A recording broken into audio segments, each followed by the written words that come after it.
So hi everyone, welcome to my channel Vidyashala. So ಇವತ್ತು ನಾವು 9th April ಅದು news ಅನಾಲಿಸಿಸ್ನ ನೋಡ್ತಾ ಇದ್ದೀವಿ. ಸೊ ಯಾರು U P S C prepare ಆಗ್ತಾ ಇದ್ದೀರಾ ಅಥವಾ K P S C prepare ಆಗ್ತಾ ಇದ್ದೀರಾ ಅವರೆಲ್ಲರಿಗೂ ಕರೆಂಟ್ ಅಫೇರ್ಸ್ ತುಂಬ ಇಂಪಾರ್ಟೆಂಟ್. ಯಾಕೆ ಅಂದರೆ ಬೋತ್ ಇನ್ ಪ್ರಿಲಿಮ್ಸ್ ಮತ್ತು ಮೇನ್ಸ್ ಪರ್ಸ್ಪೆಕ್ಟಿವಲ್ಲಿ ನೀವು ಕರೆಂಟ್ ಅಫೇರ್ಸ್ನ ಕವರ್ ಮಾಡಬೇಕಾಗುತ್ತೆ. ಯಾಕೆ ಅಂತಂದರೆ ಕರೆಂಟ್ ಅಫೇರ್ಸ್ ರಿಲೇಟೆಡ್ ಪ್ರಿಲಿಮ್ಸ್ ಕ್ವೆಶನ್ಸ್ನ ಕೂಡ ನೀವು PYQ ಅಲ್ಲಿ ಅಬ್ಸರ್ವ್ ಮಾಡಿದರೆ ನಿಮಗೆ ಸಿಗುತ್ತೆ. ಅದೇ ರೀತಿ ಮೇನ್ಸಲ್ಲೂ ಕೂಡ ಮೇನ್ಸ್ ಕ್ವೆಶನಲ್ಲಿ ಯಾವಾಗಲೂ ಕರೆಂಟ್ ಅಫೇರ್ಸ್ನ ನಮ್ಮ ಸಿಲೆಬಸ್ಗೆ ಲಿಂಕ್ ಮಾಡಿ ಅವರು ಕ್ವೆಶನ್ನ ಫ್ರೇಮ್ ಮಾಡಿರ್ತಾರೆ. ಹಾಗಾಗಿ ನೀವು ಅನಾಲಿಸಿಸ್ ಅಥವಾ ನ್ಯೂಸ್ ಪೇಪರ್ ಓದೋದು ತುಂಬ ಇಂಪಾರ್ಟೆಂಟು. ಬಟ್ ಬರೀ ನ್ಯೂಸ್ ಪೇಪರ್ ಓದಿದ್ರೆ ಸಾಕಾಗಲ್ಲ. ಬಿಕಾಸ್ ನ್ಯೂಸ್ ಪೇಪರಲ್ಲಿ ಬರೀ ಅವತ್ತಿನ ಏನಾಗಿದೆ, ಫಾರ್ ಎಕ್ಸಾಂಪಲ್ ಮೊನ್ನೆ ಪಂಬನ್ ಬ್ರಿಡ್ಜ್ ಅಷ್ಟೇ ನ್ಯೂಸಲ್ಲಿದ್ದು. ಸೊ ಅದರದ್ದು ಕೆಲವೊಂದು ಫ್ಯಾಕ್ಟ್ಸ್ ಅಷ್ಟೇ ಕೊಟ್ಟಿರ್ತಾರೆ. ಬಟ್ ಇನ್ ಡೀಟೇಲ್ ಆಗಿ ಅದರದ್ದು ಹಿಸ್ಟ್ರಿ ಆಗಿರ್ಬೋದು ಅಥವಾ ಅದ್ರದ್ದು ಅಡ್ವಾಂಟೇಜಸ್ ಏನು, ಡಿಸ್ಅಡ್ವಾಂಟೇಜಸ್ ಏನು, ಅದರದ್ದು ಎಕಲಾಜಿಕಲ್ ಅಥವಾ ಎಕಾನಾಮಿಕಲ್ ಇಂಪಾರ್ಟೆನ್ಸಸ್ಗಳೇನು ಅಥವಾ ಕಾಸಸ್ ಏನು, ಕನ್ಸರ್ನ್ಸ್ ಏನಾದರೂ ಇದೆಯಾ ಅಥವಾ ವೇ ಫಾರ್ವರ್ಡ್ ಏನಾದರೂ ಇದೆಯಾ, ಈ ಥರ ಎಲ್ಲ ಇನ್ ಡೀಟೇಲ್ ಆಗಿ ನಮಗೆ ನ್ಯೂಸ್ ಪೇಪರಲ್ಲಿ ಕೊಡೋದಿಲ್ಲ. ಹಾಗಾಗಿ ನನ್ನ ನ್ಯೂಸ್ ಅನಾಲಿಸಿಸ್ ನೋಡೋದ್ರಿಂದ ನಿಮಗೆ ಇನ್ ಡೀಟೇಲ್ ಆಗಿ ಮೇನ್ಸಲ್ಲೂ ಕೂಡ ಟೋಟಲ್ ನಿಮಗೆ ಅದ್ರ ಬಗ್ಗೆ 15 ಮಾರ್ಕರ್ ಅಥವಾ 10 ಮಾರ್ಕರ್ ಕ್ವೆಶನ್ ಕೇಳಿದ್ರೂ ಕೂಡ ನೀವು ಈಸಿಯಾಗಿ ಆರಾಮ್ಸೆ 2 ಇಂದ 3 ಪೇಜಸ್ ತನಕ ಕೂಡ ಆನ್ಸರ್ ಬರಿಬೋದು. ಅಷ್ಟು ಚೆನ್ನಾಗಿ ನಾನು ನಿಮಗೆ ಅನಾಲಿಸಿಸ್ ಮಾಡಿಕೊಡ್ತೀನಿ. ಸೊ ಹಾಗಾಗಿ ಮಿಸ್ ಮಾಡ್ದೇನೆ ನನ್ನ ಅನಾಲಿಸಿಸ್ನ ನೋಡಿ. ಇದು ನ್ಯೂಸ್ ಪೇಪರ್ ಓದೋದು ತುಂಬ ಇಂಪಾರ್ಟೆಂಟ್, ಲೈಕ್ ಅದೊಂದು ಒಳ್ಳೆಯ ಅಭ್ಯಾಸ. ಬಟ್ ಇನಿಷಿಯಲಿ ಯಾರು ಈ ಫೀಲ್ಡಿಗೆ ಬಂದಿರ್ತೀರೋ ಅವ್ರಿಗೆ ಇನಿಷಿಯಲಿ 3 hours ಆದರೂ ತಗೋತಾ ಇರುತ್ತೆ. ಸೊ ಹೋಗ್ತಾ ನಿಮಗೆ 45 ಮಿನಿಟ್ಸಲ್ಲಿ ನೀವು ಕವರ್ ಮಾಡೋಷ್ಟು ನಿಮಗೆ ಅಥವಾ ಒಂದು 30 ಮಿನಿಟ್ಸಲ್ಲಿ ನ್ಯೂಸ್ ಪೇಪರ್ ಓದಿ ಮುಗಿಸೋಷ್ಟು ಒಂದು ಅಭ್ಯಾಸ ನಿಮಗೆ ಬರುತ್ತೆ. ಬಟ್ ಆದರೆ ಏನಪ್ಪ ಅಂತಂದರೆ ಲೈಕ್ ನಿಮಗೆ ಹೋಲ್ ಲೈಕ್ 365 ಡಿಗ್ರಿ ಆ್ಯಂಗಲಲ್ಲಿ ನಿಮಗೆ ಎಲ್ಲ ರೀತಿಯೂ ನ್ಯೂಸ್ ಕವರ್ ಮಾಡಬೇಕು ಅಂತಂದರೆ ನೀವು ತುಂಬ ಗೂಗಲ್ ಮಾಡಬೇಕಾಗುತ್ತೆ. ಲೈಕ್ ಯಾವ ಮಿನಿಸ್ಟ್ರಿಗೆ ಬಿಲಾಂಗ್ ಆಗಿದೆ, ಈ ಬೋರ್ಡ್ ಎಲ್ಲಿ ಲೊಕೇಟ್ ಆಗಿದೆ, ಈ ಸ್ಪೀಷೀಸ್ ಯಾವ IUCNನಲ್ಲಿ ಯಾವ ಕ್ಯಾಟಗರಿಲಿ ಬಿಲಾಂಗ್ ಆಗಿದೆ, ಇದೆಲ್ಲ ನೀವು ಲೈಕ್ ಗೂಗಲ್ ಮಾಡಿ ನೋಡೋ ಅಷ್ಟರಲ್ಲಿ ನಿಮಗೆ 24 hours ಆದ್ರೂ ಕೂಡ ನೀವು ಕರೆಂಟ್ ಅಫೇರ್ಸಲ್ಲೇ ನೀವು ಅಷ್ಟನ್ನು ಕೂಡ ನೀವು ಕರೆಂಟ್ ಅಫೇರ್ಸ್ಗೆ ಹಾಕಬೇಕಾಗುತ್ತೆ ಅಷ್ಟು ಟೈಮನ್ನು ಕೂಡ. ಸೊ ನಿಮಗೆ ಬರ್ಡನ್ ಆಗಬಾರ್ದು ಅಂತ ನಾನು ನನ್ನ ನ್ಯೂಸ್ ಅನಾಲಿಸಿಸಲ್ಲಿ ತುಂಬ ಈಸಿಯಾಗಿ ನಿಮಗೆ ಅನಾಲಿಸಿಸ್ ಮಾಡಿಕೊಡ್ತಾ ಇದ್ದೀನಿ. ಸೊ ಯಾರೂ ಮಿಸ್ ಮಾಡ್ದೇನೆ ಕೊನೆ ತನಕನೂ ವಿಡಿಯೋ ನೋಡಿ. ಸೊ ಇವತ್ತಿನ ನ್ಯೂಸ್ ಅನಾಲಿಸಿಸ್ ನೋಡಿದ್ರೆ ಇವತ್ತೇನು ಹೇಳಿದೆ ಅಂತಂದರೆ supreme court claims Tamil Nadu governor fixes time for asset ಅಂತ ಇದೊಂದು ನ್ಯೂಸಲ್ಲಿದೆ. ಏನಿದು ತಮಿಳ್ನಾಡು ಏನು ಸುಪ್ರೀಂ ಕೋರ್ಟ್ ಏನು ಆರ್ಡರ್ ಕೊಟ್ಟಿದೆ ಅಂತೆಲ್ಲ ನ್ಯೂಸಲ್ಲಿದೆ. ಬನ್ನಿ ಇದನ್ನು ನೋಡೋಣ ಏನಾಗಿದೆ ಅಂತಂದರೆ ಇದರಲ್ಲಿ ನಾವು ಯಾವುದನ್ನು ಲೈಕ್ ರೋಲ್ ಆಫ್ ಗವರ್ನರ್ ನ್ಯೂಸಲ್ಲಿ ನಾವು ನೋಡ್ಬೋದು. ಸೊ ಗವರ್ನರ್ ಬಗ್ಗೆ ನಾವು ನೋಡಿದಾಗೆ PYQಲಿ ಎಷ್ಟೊಂದು ಕ್ವೆಶನ್ಸ್ ಕೇಳ್ತಾರೆ, ಅವ್ರದ್ದು ಪವರ್ ಬಗ್ಗೆ, ಅವ್ರದ್ದು ಇಂಡಿಪೆಂಡೆನ್ಸ್ ಬಗ್ಗೆ. ಸೊ ಅದ್ರ ಬಗ್ಗೆ ಎಲ್ಲ ನಮ್ಗೆ ಚೆನ್ನಾಗಿ ಗೊತ್ತಿರಬೇಕು. So let's see the role of governor. ಯಾಕೆ ಇದು ನ್ಯೂಸಲ್ಲಿದೆ ಅಂತಂದರೆ the governor acts in a dual capacity as the constitution head of the state and as representative of the union government. ಹೌದು, ಗವರ್ನರು ಒಂದು ಡ್ಯುಯಲ್ ಕೆಪಾಸಿಟಿಯಲ್ಲಿ ವರ್ಕ್ ಮಾಡ್ತಾರೆ ಅಂತಂದರೆ he is a representative of the centre as well, ಮತ್ತು he is also the head of the state. ಒಂದು ಸ್ಟೇಟ್ದು head ಆಗಿಯೂ ಕೂಡ ಅವರು ಕೆಲಸ ಮಾಡ್ತಾರೆ. ಅಟ್ ದ ಸೇಮ್ ಟೈಮ್ ಅವರು ಯೂನಿಯನ್ ಗವರ್ನಮೆಂಟು ರೆಪ್ರೆಸೆಂಟೇಟಿವ್ ಆಗಿ ಕೂಡ ಅವರು ವರ್ಕ್ ಮಾಡ್ತಾರೆ. ಹಾಗಾಗಿ ಅವ್ರಿಗೆ ಒಂದು ಡ್ಯುಯಲ್ ಕೆಪಾಸಿಟಿ ಇದೆ ಅಂತ ನಾವು ಹೇಳ್ತೀವಿ. In the same way in recent years the betweenness between states and ಈ governor has been largely about the selection of the party to form a government. Deadline for providing majority sitting on bills and passing negative remarks on the state administration ಅಂತಂದರೆ ಇದರಲ್ಲಿ ಏನಾಗಿದೆ ಅಂತಂದರೆ ತುಂಬ ನ್ಯೂಸಲ್ಲಿ governor ಮತ್ತು against the government state government ಕೆಲವೊಂದು ಇಶ್ಯೂಸ್ಗಳನ್ನ ನಾವು ನೋಡ್ಬೋದು. ಹೇಗೆ ಅಂತಂದರೆ ಲೈಕ್ ಒಂದು ಗವರ್ನಮೆಂಟ್ ಫಾರ್ಮ್ ಆಗಬೇಕಾದ್ರೆ ಅವಾಗಲೂ ಕೂಡ ಏನಾದ್ರು ಡಿಸ್ಪ್ಯೂಟ್ ಆಗುತ್ತೆ, ಅಥವಾ deadline for providing majority. So ಒಂದು ಡೆಡ್ಲೈನ್ ಕೊಡ್ತಾರೆ, ಇಷ್ಟು ಡೇಟ್ ಒಳಗಡೆ ನೀವು ಮೆಜಾರಿಟಿನ ಪ್ರೊವೈಡ್ ಮಾಡಬೇಕು ಅಂತ. ಅಷ್ಟರೊಳಗಡೆ ಅವ್ರು ಪ್ರೊವೈಡ್ ಮಾಡಲಿಲ್ಲ ಅಂತಂದರೆ ಆವಾಗ ಮತ್ತೆ ಒಂದು ಹೊಸ ಇಶ್ಯೂಸ್ ಕ್ರಿಯೇಟ್ ಆಗುತ್ತೆ. ಅದೇ ರೀತಿ ಸಿಟ್ಟಿಂಗ್ ಆನ್ ಬಿಲ್ ಆಗ್ಬೋದು, ಅಥವಾ and passing negative remarks on the state administration. ಈ ಥರ ಎಲ್ಲ ಎಷ್ಟೊಂದು ಡಿಸ್ಪ್ಯೂಟ್ಸ್ನ ನಾವು ಬಿಟ್ವೀನ್ ಗವರ್ನರ್ ಆ್ಯಂಡ್ ಗವರ್ನಮೆಂಟ್ ನಾವು ಈ ಥರ ಇಶ್ಯೂಸ್ನ ನೋಡ್ತಾ ಇದ್ದೀವಿ, ಡಿಸ್ಪ್ಯೂಟ್ಸ್ನ.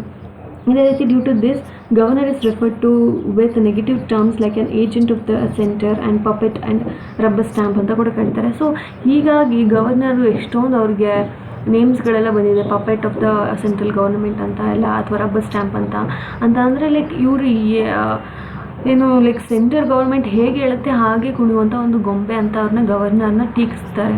ಓಕೆನಾ?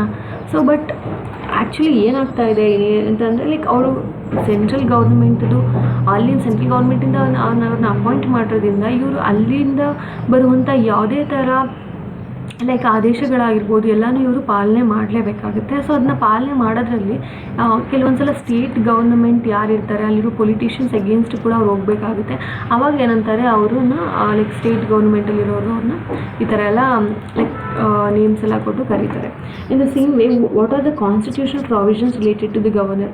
ಸೊ ಗವರ್ನರ್ಗಿರುವಂತಹ ಒಂದು ಕಾನ್ಸ್ಟಿಟ್ಯೂಷನಲ್ ಪ್ರಾವಿಷನ್ಸ್ಗಳೇನೇನು ಅಂತ ನೋಡೋದಾದರೆ ಮೇಜರ್ಲಿ ಆರ್ಟಿಕಲ್ 153 ಪ್ರಕಾರ ಅದೇನು ಹೇಳುತ್ತೆ ಅಂತಂದರೆ they should be a governor for each state. ಓಕೆನಾ, ಈ ಆರ್ಟಿಕಲ್ನ ನೀವು ನೆನ್ಪಿಟ್ಕೋಬೇಕು. ಆರ್ಟಿಕಲ್ 153 ಇದ್ರ ಪ್ರಕಾರ there will be a governor in each state. ಒಂದೊಂದು ಸ್ಟೇಟಲ್ಲೂ ಕೂಡ ಒಂದೊಂದು ಗವರ್ನರ್ ಇರಬೇಕು. ಓಕೆನಾ, ಒಂದೊಂದು ಸ್ಟೇಟಲ್ಲೂ ಕೂಡ ಒಂದು ಗವರ್ನರ್ ಇರಬೇಕು ಅಂತ ಹೇಳುತ್ತೆ. One person can be appointed as governor for 2 or more state. At the same time ಎಲ್ಲ ಸ್ಟೇಟಲ್ಲೂ ಕೂಡ ಒಂದೊಂದು ಗವರ್ನರ್ ಇರಬೇಕು. ಮತ್ತು ಒಂದೇ ಗವರ್ನರ ಒಂದು 2-3 ಸ್ಟೇಟ್ಗೂ ಕೂಡ ಅವನ್ನ ಗವರ್ನರ್ ಆಗಿ ಅಪಾಯಿಂಟ್ ಮಾಡ್ಬೋದು ಅಂತ ಈ ಆರ್ಟಿಕಲ್ 153 ಹೇಳುತ್ತೆ. ಓಕೆನಾ, ಅದೇ ರೀತಿ governor is appointed by the president and is a nominee of the central government. So ಗವರ್ನರ್ನ ಯಾರು ಅಪಾಯಿಂಟ್ ಮಾಡ್ತಾರೆ? ಗವರ್ನರ್ನ ಪ್ರೆಸಿಡೆಂಟ್ ಅಪಾಯಿಂಟ್ ಮಾಡ್ತಾರೆ. ಸೊ ಆದ್ದರಿಂದ he is a nominee of the central government. So central ಗೌರ್ಮೆಂಟ್ನ ರೆಪ್ರೆಸೆಂಟ್ ಮಾಡೋದೇ ಈ governor. He is the nominee of the central government. So ಇದನ್ನು ಕ್ವೆಶನಲ್ಲಿ ಲೈಕ್ PVQ ಕೇಳಿದ್ದಾರೆ. ಗವರ್ನರ್ನ ಯಾರು ಅಪಾಯಿಂಟ್ ಮಾಡೋದು? ಗವರ್ನರ್ ಅಪಾಯಿಂಟ್ಮೆಂಟ್ ತುಂಬ ಇಂಪಾರ್ಟೆಂಟ್, ನೀವು ನೆನ್ಪಿಟ್ಕೋಬೇಕು. ಗವರ್ನರ್ನ ಪ್ರೆಸಿಡೆಂಟ್ ಅಪಾಯಿಂಟ್ ಮಾಡೋದು ಅಂದರೆ ಸೆಂಟ್ರಲ್ ಗೌರ್ಮೆಂಟಿಂದ ಅಪಾಯಿಂಟ್ ಆಗ್ತಾರೆ. Is the nominee of the central government. ಮತ್ತು it is stated that the governor has a dual role. ಹೌದು, ನಿಮಗೆ ಡ್ಯುಯಲ್ ಕೆಪಾಸಿಟಿ ಇದೆ, ಅವ್ರಿಗೆ ಡ್ಯುಯಲ್ ರೋಲ್ ಇರುತ್ತೆ. ಡ್ಯುಯಲ್ ರೋಲ್ನ ಮಾಡ್ತಾರೆ. ಒಂದು ಸೆಂಟ್ರಲ್ಗೂ ಕೂಡ ಸೆಂಟ್ರಲ್ ಗೌರ್ಮೆಂಟ್ ನಾಮಿನಿಯಾಗಿ ಆ್ಯಕ್ಟ್ ಮಾಡ್ತಾರೆ, ಮತ್ತು ಸ್ಟೇಟ್ ಗೌರ್ಮೆಂಟಲ್ಲಿ ಹೆಡ್ ಆಫ್ ದ ಸ್ಟೇಟ್ ಆಗಿ ಕೂಡ ಇವರು ಆ್ಯಕ್ಟ್ ಮಾಡ್ತಾರೆ. ಓಕೆನಾ, in the same way is the constitutional head of the state and bound by the advice of the council of minister. So constitutional head of the state ಅಂದ್ರೇ governor, ಮತ್ತು ಈ is bound by the advice of the council of ministers. So council of ministers ಏನೇನು advice ಕೊಡ್ತಾರೆ ಅದನ್ನು ಇವ್ರು ಪಾಲನೆ ಮಾಡಲೇಬೇಕಾಗುತ್ತೆ. ಅದು ಗವರ್ನರ್ದು ಕೆಲಸ. ಓಕೆನಾ, ಹಾಗೆ ನೋಡೋದಾದರೆ next that is he functions as a vital link between union government and the state government. So ಒಂದು ಲಿಂಕ್ ಆಗಿ ಆ್ಯಕ್ಟ್ ಮಾಡ್ತಾರೆ between central government and union government. ಅದಕ್ಕೇ ಲೈಕ್ ಕಾನ್ಸ್ಟಿಟ್ಯೂಷನ್ ಫ್ರೇಮ್ ಮಾಡುವಾಗ ತುಂಬ ಸ್ಮಾರ್ಟ್ ಆಗಿ ಇದನ್ನು ಫ್ರೇಮ್ ಮಾಡಿದ್ದಾರೆ. ಬಿಕಾಸ್ ಸೆಂಟ್ರಲ್ ಗೌರ್ಮೆಂಟ್ ನಾಮಿನಿ ಯಾರು ಕೂಡ ಸ್ಟೇಟಲ್ಲಿ ಇಲ್ಲ ಅಂತಂತಂದರೆ ಸ್ಟೇಟ್ ಅದಕ್ಕೆ ತಕ್ಕ ಹಾಗೆ ಲೈಕ್ ಅದಕ್ಕೆ ಇಷ್ಟ ಬಂದ ಹಾಗೆ ನಡ್ಕೊಳ್ಳೋಕೆ ಸ್ಟಾರ್ಟ್ ಮಾಡಿಬಿಡುತ್ತೆ. ಆವಾಗ ಅಡ್ಮಿನಿಸ್ಟ್ರೇಷನ್ ಹಾಳಾಗುತ್ತೆ. ಸೊ ಹಾಗಾಗಬಾರ್ದು ಅನ್ನೋ ಉದ್ದೇಶದಿಂದ ಸೊ ಕಾನ್ಸ್ಟಿಟ್ಯೂಷನ್ ಫ್ರೇಮ್ ಮಾಡುವಾಗ ಸೆಂಟ್ರಲ್ ಗೌರ್ಮೆಂಟಿಂದ as a head of the ಸ್ಟೇಟ್ಗೆ ಹೆಡ್ ಆಗಿ ಅದನ್ನು ಚೆನ್ನಾಗಿ ಅಡ್ಮಿನಿಸ್ಟ್ರೇಷನ್ ಮಾಡ್ಕೊಳ್ಳುವಂಥ ಒಂದು ರೆಪ್ರೆಸೆಂಟೇಟಿವ್ನ ಸೆಂಟ್ರಲ್ ಗೌರ್ಮೆಂಟೇ ಪ್ರೆಸಿಡೆಂಟ್ ಮೂಲಕ ಅಪಾಯಿಂಟ್ ಮಾಡಿ ಸ್ಟೇಟ್ಗೆ ಕಳಿಸುತ್ತೆ. ಸೊ ಅದಕ್ಕೆ ಅವ್ರಿಗೆ ಡ್ಯುಯಲ್ ರೋಲ್ ಇರೋದು. ಓಕೆನಾ, so he acts as a link between central government and state government. ಓಕೆನಾ, ಸ್ಟೇಟ್ ಗೌರ್ಮೆಂಟ್ಗೂ ಸೆಂಟ್ರಲ್ ಗೌರ್ಮೆಂಟ್ಗೂ ಒಂದು ಲಿಂಕ್ ಆಗಿ ಇವರು ಆ್ಯಕ್ಟ್ ಮಾಡ್ತಾರೆ. ಇನ್ the same way and Article 157 and 158 specify eligibility requirements for the post of governor. So article 157 ಏನಿದೆ ಮತ್ತು 158 ಏನಿದೆ ಅದು specify ಮಾಡುತ್ತೆ that is the requirement for the post of governor. So governor ಆಗೋದು ಅನ್ನೋ ಪೋಸ್ಟ್ಗೆ ಏನೇನು ರಿಕ್ವೈರ್ಮೆಂಟ್ಸ್ ಇದೆ ಅನ್ನೋದು ಆರ್ಟಿಕಲ್ 157 ಆ್ಯಂಡ್ ಆರ್ಟಿಕಲ್ 158 ನಮಗೆ ಹೇಳ್ಕೊಡುತ್ತೆ. ಓಕೆನಾ, and the same way governor has the power to grant pardons and reprieves etcetera under the article 161.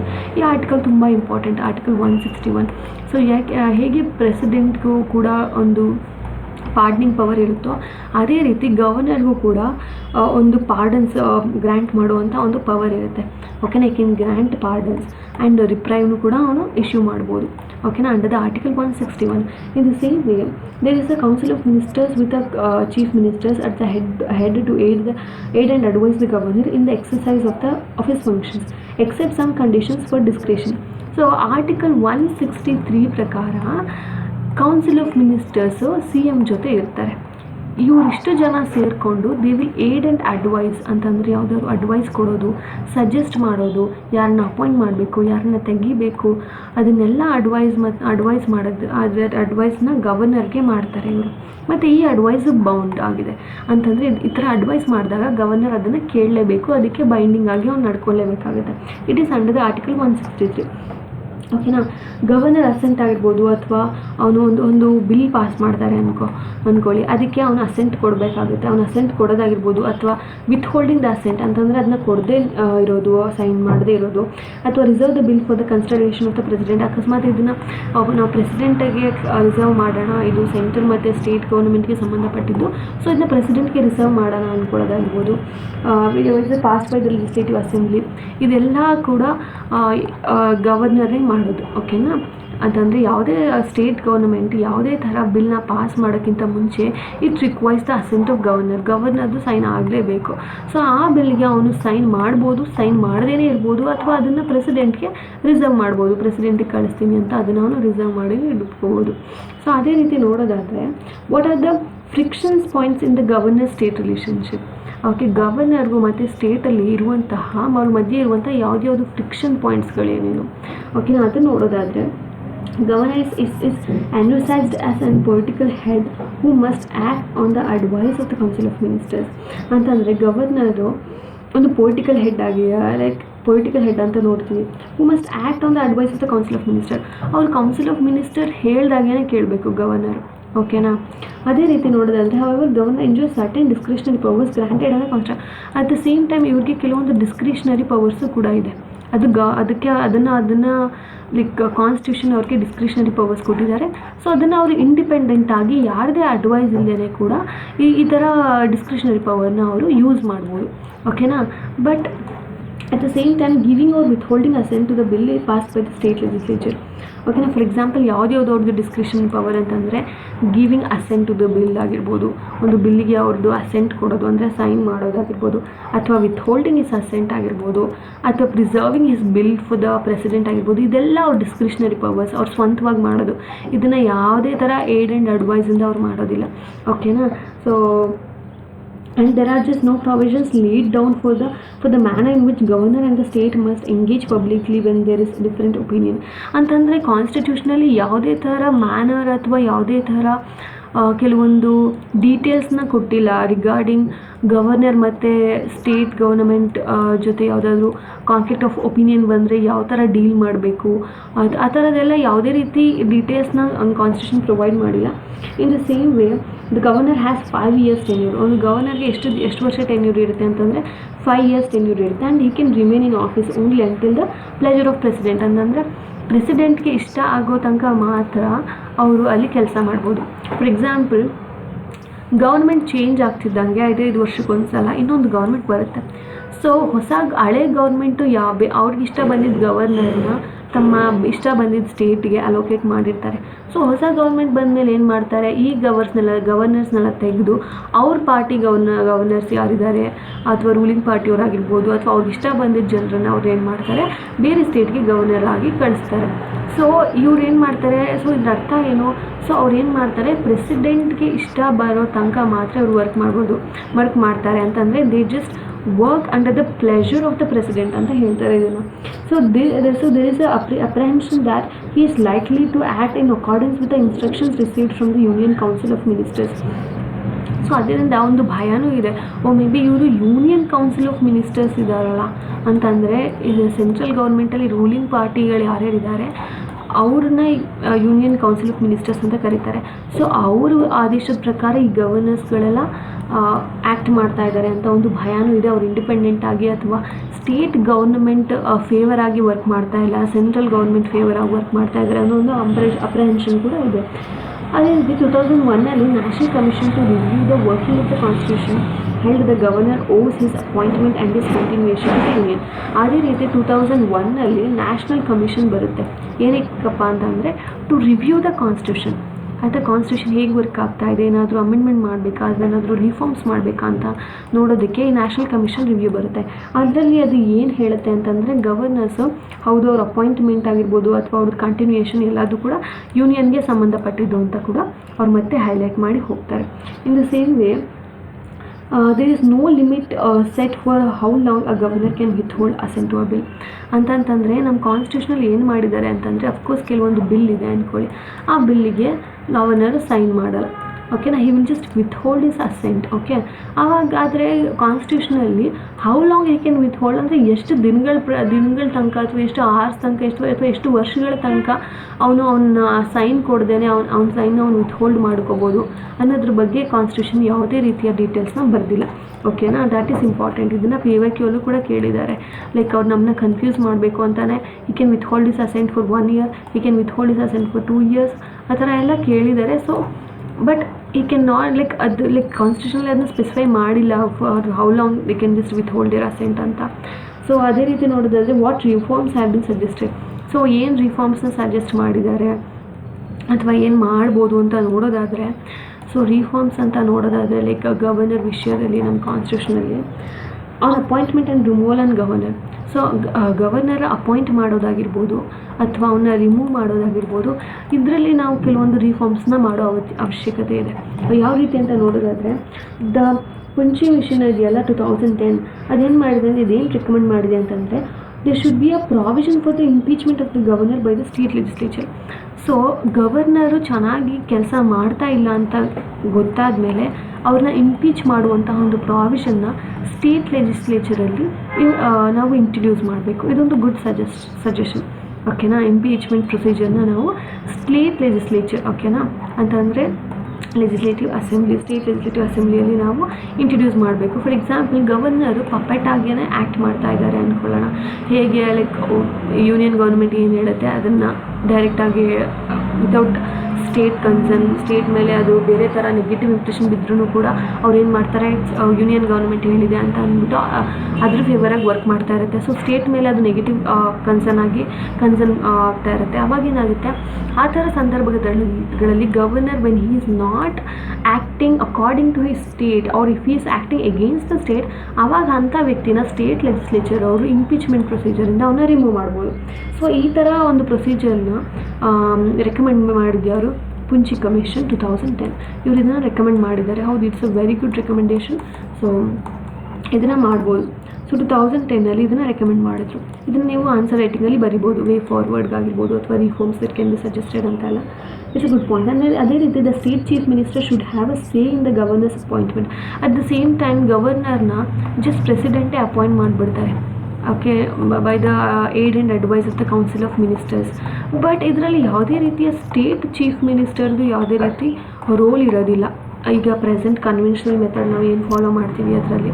So ಇವಾಗ ಸಜೆಷನ್ ಏನು ಮಾಡ್ಬೋದು ಅಂತಂದರೆ, ಹೇಗಿದ್ರು ಗವರ್ನರ್ ಆಗ್ತಾ ಇರೋದೇ ಸ್ಟೇಟ್ನ ರೂಲ್ ಮಾಡೋದಕ್ಕೆ, ಒಂದು ಸ್ಟೇಟ್ದು ಹೆಡ್ ಆಗಿ ಬರ್ತಾ ಇದ್ದಾರೆ. ಸೊ ಹಾಗಂದಮೇಲೆ ಅಲ್ಲಿರುವಂಥ ಸ್ಟೇಟ್ದು ಚೀಫ್ ಮಿನಿಸ್ಟರ್ನ ಕನ್ಸಲ್ಟ್ ಮಾಡೋದು ಒಂದು ರೀತಿಯ ನೆಸೆಸಿಟಿ ಅಂತ ಅನ್ಸಲ್ವಾ ಯಾರಿಗಾದ್ರೂ ಕೂಡ. ಬಿಕಾಸ್ ಆ ಸ್ಟೇಟ್ ಬಗ್ಗೆ, ಆ ಸ್ಟೇಟ್ದು ರಿಕ್ವೈರ್ಮೆಂಟಿನ ಬಗ್ಗೆ ಅಲ್ಲಿರುವಂಥ ಚೀಫ್ ಮಿನಿಸ್ಟರ್ಗೆ ಚೆನ್ನಾಗಿ ಗೊತ್ತಿರುತ್ತೆ. ಹಾಗಾಗಿ ಆ ಗವರ್ನರ್ನ ನಾಮಿನೇಟ್ ಮಾಡುವಾಗ ಅಥವಾ ಅಪಾಯಿಂಟ್ ಮಾಡುವಾಗ ಚೀಫ್ ಮಿನಿಸ್ಟರ್ದು ಕೂಡ ಒಂದು ಸಜೆಷನ್ನ ತಗೊಳ್ಳೋದು ಒಂದು ರೀತಿಯಲ್ಲಿ ಜಸ್ಟಿಸಬಲ್ ಅಂತ ಕೂಡ ಅನಿಸುತ್ತೆ. ಹಾಗಾಗಿ ಈ ಸಜೆಷನ್ನು ಕೂಡ ನೀವು ಬರಿಬೋದು. ಏನಂತಂದರೆ, the state chief minister should have a say in the governor's appointment. ಅವ್ರದ್ದು ಕೂಡ ಒಂದು ಮಾತಿರಬೇಕು, ಲೈಕ್ ಅವ್ರದ್ದು ಕೂಡ ಒಂದು ಸೇ ಇರಬೇಕು ಅಂತ ಹೇಳೋದು. ಅದೇ ರೀತಿ ಇಂಡಿಯಾ ಮತ್ತು ಓಕೆ, ಈ ಪರ್ಟಿಕ್ಯುಲರ್ ಟಾಪಿಕ್ ಇಲ್ಲಿಗೆ ಎಂಡ್ ಆಗ್ತಾ ಇದೆ. ನಮ್ಮದು ನೆಕ್ಸ್ಟ್ ಟಾಪಿಕ್ ಯಾವುದು ಅಂತ ನೋಡೋದಾದರೆ, ಇಂಡಿಯಾ ಮತ್ತು UAE relationship, united Arab Emirates relationship ನ್ಯೂಸಲ್ಲಿದೆ. ಬನ್ನಿ ಇದ್ರ ಬಗ್ಗೆ ಏನು ನ್ಯೂಸಲ್ಲಿದೆ, ಏನು ನಮ್ಮದು ಹಿಸ್ಟೋರಿಕಲ್ ಬ್ಯಾಕ್ಗ್ರೌಂಡ್ ಹೇಗಿತ್ತು, ನಮ್ಮ ರಿಲೇಷನ್ ಹೇಗೆ ಇಂಪ್ರೂವ್ ಆಗಿದೆ, ಏನೇನು ಟೈಸ್ ಇದ್ದಾವೆ ನಮ್ಮ ಮಧ್ಯೆ ಅಂತ ನೋಡೋಣ. ಸೊ ನಾವು ಹಿಸ್ಟೋರಿಕಲ್ ಬ್ಯಾಕ್ಗ್ರೌಂಡ್ ನೋಡಿದ್ರೆ, ಹಿಂದಿನ ಕಾಲದಿಂದಲೂ ಇಲ್ಲಿ ತನಕ ನಮ್ಮದು ರಿಲೇಷನ್ಶಿಪ್ ಬಗ್ಗೆ ಒಂದು ಹಿಸ್ಟೋರಿಕಲ್ ಬ್ಯಾಕ್ಗ್ರೌಂಡ್ ನೋಡೋದಾದರೆ, ಇಂಡಿಯಾ ಮತ್ತು UAE ಎಸ್ಟಾಬ್ಲಿಷ್ ಡಿಪ್ಲೊಮ್ಯಾಟಿಕ್ ರಿಲೇಷನ್ಶಿಪ್ ಇನ್ 1972. ಅವರ ಸಂಬಂಧ ಸ್ಟಾರ್ಟ್ ಆಗಿದ್ದು 1972. However, it was only after Prime Minister Narendra Modi's visit to UAE in 2015 that bilateral ties saw a transformational shift. ಅಂತಂದರೆ PM UAEನ ವಿಸಿಟ್ ಮಾಡ್ತಾರೆ 2015. ಆವಾಗಿಂದ ಮಾತ್ರ ನಮ್ಮ ಸಂಬಂಧ 1972ಇಂದನೇ ನಮ್ಮ ರಿಲೇಷನ್ಶಿಪ್ ಸ್ಟಾರ್ಟ್ ಆಗಿರಲು ಕೂಡ 2015ಇಂದ ನಮ್ಮದು ಬೈಲ್ಯಾಟ್ರಲ್ ರಿಲೇಷನ್ಶಿಪ್ ಒಂದು ಸ್ಟಾರ್ಟ್ ಆಗಿದೆ ಪ್ರೈಮ್ ಮಿನಿಸ್ಟರ್ ವಿಸಿಟ್ ಓಕೆನಾ 2015. ಆಮೇಲೆ ಒಂದು ಟ್ರಾನ್ಸ್ಫಾರ್ಮೇಷನಲ್ ಶಿಫ್ಟೇ ನಾವು ನೋಡ್ತೀವಿ ನಮ್ಮ ಅವರ ರಿಲೇಷನ್ಶಿಪ್ ಮಧ್ಯೆ. This visit initiated a comprehensive strategic partnership marking a new era in ಬೈಲ್ಯಾಟರಲ್ relationship. ಇದೊಂದು ಈ ಕಾಂಪ್ರಹೆನ್ಸಿವ್ ಸ್ಟ್ರಾಟಜಿಕ್ ಪಾರ್ಟ್ನರ್ಶಿಪ್, ಒಂದು ಸ್ಟ್ರಾಟಜಿಕ್ ಪಾರ್ಟ್ನರ್ಶಿಪ್ನ ಇದು ಸ್ಟಾರ್ಟ್ ಮಾಡುತ್ತೆ ಬಿಟ್ವೀನ್ UAE ಆ್ಯಂಡ್ ಇಂಡಿಯಾ. ಓಕೆನಾ. ಅದೇ ರೀತಿ 2022 ಅಲ್ಲಿ ಈ strategic convergence culminated in the signing of the Comprehensive Economic Partnership Agreement with the goal of elevating bilateral trade to $100 billion in the near term. ಅದೇ ರೀತಿ 2022 ಅಲ್ಲಿ ಏನಾಗುತ್ತೆ ಅಂತಂದರೆ ಒಂದು ಸೇಪಾ ಅಂತ ಅಗ್ರಿಮೆಂಟ್ ಮಾಡ್ಕೋತಾರೆ. ಸೇಪಾ ಅಂತಂದರೆ ಏನು? ಕಾಂಪ್ರಹೆನ್ಸಿವ್ ಎಕನಾಮಿಕ್ ಪಾರ್ಟ್ನರ್ಶಿಪ್ ಅಗ್ರಿಮೆಂಟ್ ಅಂತ. ಇದರದ್ದು ಏನಪ್ಪ ಗೋಲ್ ಏನಪ್ಪ ಅಂತಂದರೆ ಒಂದು ಬೈಲ್ಯಾಟ್ರಲ್ ಟ್ರೇಡ್, ಆ ದೇಶದ ಮಧ್ಯೆ ಮತ್ತು ನಮ್ಮ ದೇಶದ ಮಧ್ಯೆ ವ್ಯಾಪಾರ $100 ಬಿಲಿಯನ್ ತನಕ ನಾವು ಟ್ರೇಡ್ ಮಾಡಬೇಕು ಅಂತ ಒಂದು ಈ ಬೈಲ್ಯಾಟ್ರಲ್ ಟ್ರೇಡ್ನ ಮಾಡ್ಕೋತಾರೆ. That is comprehensive economic partnership agreement ಅಂತ ಸೇಪಾ. ಸೊ ಓಕೆನಾ, ಅದ್ರ ಗೋಲ್ ನಿಮ್ಗೆ ಗೊತ್ತಾಯಿತು. ಕೀ ಏರಿಯಾಸ್ ಆಫ್ ಕನ್ವರ್ಜೆನ್ಸ್, ಒಂದು ಇದರಿಂದ ಈ ಥರ ಒಂದು ಇನ್ನೊಂದು ಏರಿಯಾಸ್ ಯಾವ್ಯಾವ ಕವರ್ ಮಾಡ್ತಾ ಇದ್ದಾರೆ ಅಂತಂದರೆ ಎಕನಾಮಿಕ್ ಆ್ಯಂಡ್ ಕಮರ್ಷಿಯಲ್ ಟೈಸ್. ಇನ್ನೊಂದು ಯಾವುದನ್ನು ಕವರ್ ಮಾಡಿದ್ದೀವಿ ಅಂತಂದರೆ ಒಂದು ಎಕನಾಮಿಕ್ ಮತ್ತು ಕಮರ್ಷಿಯಲ್ ಟೈಸ್ ಅಂತಂದರೆ UAEಯಲ್ಲಿ total investment in India is approximately $20 to $20 billion ಅಷ್ಟು UAE ನಮ್ಮ ಇಂಡಿಯಾದಲ್ಲಿ ಇನ್ವೆಸ್ಟ್ ಮಾಡಿದೆ. ಓಕೆನಾ. Of $15.5 billion is in the form of foreign direct investment. ಇದರಲ್ಲಿ ಆಲ್ಮೋಸ್ಟ್ ನಾವು ಹೇಳಿದಾಗೆ UAE ಇಷ್ಟು ಹಣವನ್ನು ಇಂಡಿಯಾದಲ್ಲಿ ಹೂಡಿಕೆ ಮಾಡಿದೆ, $20 to $21. ಅದರಲ್ಲಿ $15.5 ಬಿಲಿಯನ್ ಅಷ್ಟು FDI ಅಂದರೆ ಫಾರಿನ್ ಡೈರೆಕ್ಟ್ ಇನ್ವೆಸ್ಟ್ಮೆಂಟ್ ಆಗಿ ಅದು ಇನ್ ದ ಫಾರ್ಮ್ ಆಫ್ FDIಲಿ ಇನ್ವೆಸ್ಟ್ ಮಾಡಿದೆ. So UAE is the India's third largest trading partner ಅಂತಂದರೆ ಇಂಡಿಯಾ ಜೊತೆ ಟ್ರೇಡ್ ಮಾಡುವಂತಹ ಥರ್ಡ್ ಲಾರ್ಜೆಸ್ಟ್ ಕಂಟ್ರಿ ಅಂತಂದರೆ ಅದು UAE. ಓಕೆನಾ. So after USA and China. ಓಕೆನಾ. ಚೈನಾ, ಸೊ ನಾವು ಇಂಡಿಯಾದವ್ರಿಗೆ ಫಸ್ಟ್ ಟ್ರೇಡಿಂಗ್ ಪಾರ್ಟ್ನರ್ ಅಂದರೆ UAE, ಆಮೇಲೆ ಬರೋದು USA, ಆಮೇಲೆ ಚೈನಾ, ಆಮೇಲೆ thirdly UAE. It's the third largest trading partner. Okay. ನಾವು ವ್ಯಾಪಾರ ಜಾಸ್ತಿ USA ಅವ್ರ ಜೊತೆ ಜಾಸ್ತಿ ಮಾಡ್ತೀವಿ, ಸೆಕೆಂಡ್ಲಿ ಚೈನಾ ಜೊತೆ, ಥರ್ಡ್ಲಿ UAE ಜೊತೆ. ಸೊ ಸೇಪಾ ಏನಿದೆ ವಿಚ್ ವಾಸ್ ಸೈನ್ಡ್ ಇನ್ 2022 ಅಲ್ಲಿ ನಾವು ಸೈನ್ ಮಾಡಿದ್ವಲ್ಲ, comprehensive economic partnership agreement. So ಅದ್ರದ್ದು ಏನಪ್ಪ ಅಂತಂದರೆ ಒಂದು ಮಾರ್ಕೆಟ್ ಆ್ಯಕ್ಸಸ್ನ ನಾವು ಇನ್ಕ್ರೀಸ್ ಮಾಡಬೇಕು. ಅಂದರೆ ಅಲ್ಲಿನ ಜನಕ್ಕಾಗಿರ್ಬೋದು ಅಥವಾ ನಮ್ಮ ಜನಕ್ಕಾಗಿರ್ಬೋದು market is very important. So ಅವಾಗೇನಾಗುತ್ತೆ, ಮತ್ತು ಅದ್ರ ಜೊತೆ ನಾವು ಟ್ಯಾರಿಫ್ನ ಕೂಡ ರೆಡ್ಯೂಸ್ ಮಾಡಬೇಕು. ಆಯಿತಾ. Reducing the tariffs. ಯಾಕೆ ಅಂತಂದರೆ ಒಂದು ದೇಶದಿಂದ ಇನ್ನೊಂದು ದೇಶಕ್ಕೆ ವ್ಯಾಪಾರ ಮಾಡ್ತೀವಿ ಅಂತಂದರೆ ಅಲ್ಲಿರುವಂಥ ಒರಿಜಿನಲ್ ಕಾಸ್ಟ್ ಜೊತೆಗೆ ನಮಗೆ ಒಂದು ಕಸ್ಟಮ್ ಡ್ಯೂಟಿನೂ ಕೂಡ ಆ್ಯಡ್ ಮಾಡಿ, ಜೊತೆಗೆ ಅಲ್ಲೊಂದು ಟ್ಯಾರಿಫ್ಸ್ ಅಂತ ಇರುತ್ತೆ, ಆ ಟ್ಯಾರಿಫ್ನೂ ಹಾಕಿ ಕೊನೆಗೆ ಅದು ನಮ್ಮ ದೇಶಕ್ಕೆ ಬರೋ ಅಷ್ಟರಲ್ಲಿ ಆ ಒರಿಜಿನಲ್ ಪ್ರೈಸ್ಗಿಂತ ಇವಾಗ ಎಕ್ಸ್ಪೋರ್ಟ್ ಮಾಡ್ಕೊಂಡ್ಮೇಲೆ ನಮ್ಮ ದೇಶಕ್ಕೆ ಬರೋ ಅಷ್ಟರಲ್ಲಿ ಆ ಗೂಡ್ಸ್ದು ಪ್ರೈಸ್ ತುಂಬ ಇನ್ಕ್ರೀಸ್ ಆಗಿಬಿಟ್ಟಿರುತ್ತೆ. ಸೊ ಹಾಗಾಗಿ ಅದರದ್ದು ಟ್ಯಾರಿಫ್ನ ರೆಡ್ಯೂಸ್ ಮಾಡಬೇಕು. ಅವಾಗ ಏನಾಗುತ್ತೆ, ತುಂಬ ಕಾಂಪಿಟೇಟಿವ್ ಆಗಿ ನಮ್ಮ ದೇಶದಲ್ಲಿ ಅದು ಕೂಡ ಚೆನ್ನಾಗಿ ಸೇಲ್ ಆಗುತ್ತೆ. ಸೊ ಹಾಗಾಗಿ ಟ್ಯಾರಿಫ್ ರೆಡ್ಯೂಸ್ ಮಾಡೋದು ಕೂಡ ಈ ಕಾಂಪ್ರಹೆನ್ಸಿವ್ ಎಕನಾಮಿಕ್ ಪಾರ್ಟ್ನರ್ಶಿಪ್ ಅಗ್ರಿಮೆಂಟ್ದು ಒಂದು ಗೋಲ್ ಆಗಿದೆ. Market access, reducing the tariffs at the same time and boosting the trade in goods and services and investment. ಮತ್ತು ನಾವು ಟ್ರೇಡನ್ನು ಬೂಸ್ಟ್ ಮಾಡಬೇಕು ಯಾವ್ಯಾವ ಏರಿಯಾಸಲ್ಲಿ ಅಂತಂದರೆ ಲೈಕ್ ಗೂಡ್ಸ್ ಆಗಿರ್ಬೋದು ಅಥವಾ ಸರ್ವಿಸಸ್ ಆಗಿರ್ಬೋದು ಅಥವಾ ಇನ್ವೆಸ್ಟ್ ಮಾಡೋ ರೀತಿಯಲ್ಲಿ ಆಗಿರ್ಬೋದು. ಈ ರೀತಿಯಲ್ಲಿ ನಾವು ಟ್ರೇಡ್ನ ಅಥವಾ ವ್ಯಾಪಾರನ ನಾವು 2 ಕಂಟ್ರೀಸ್ ಮಧ್ಯೆ ಇನ್ಕ್ರೀಸ್ ಮಾಡಬೇಕು ಅಂತ ಈ ಅಗ್ರಿಮೆಂಟ್ ಅಂದ್ಕೊಂಡಿದೆ. In the same time fintech cooperation ಅಂತ ಬರುತ್ತೆ. ಸೊ ಏನಿದು ಫಿನ್ಟೆಕ್ ಕಾಪರೇಷನ್ ಅಂತಂದರೆ ಫಿನಾನ್ಷಿಯಲ್ ಟೆಕ್ನಾಲಜಿಕಲ್ ಕಾಪರೇಷನ್ ಮಾಡಬೇಕು 2 ಕಂಟ್ರೀಸ್ ಮಧ್ಯೆ ಅಂತಂದರೆ the interlink of digital payment systems, that is India's unified payment interface and UAE's AAANI system ಅಂತಂದರೆ ನಮ್ಮದು ಡಿಜಿಟಲ್ ಪೇಮೆಂಟ್ನ ಇಂಟರ್ಲಿಂಕ್ ಮಾಡಬೇಕು.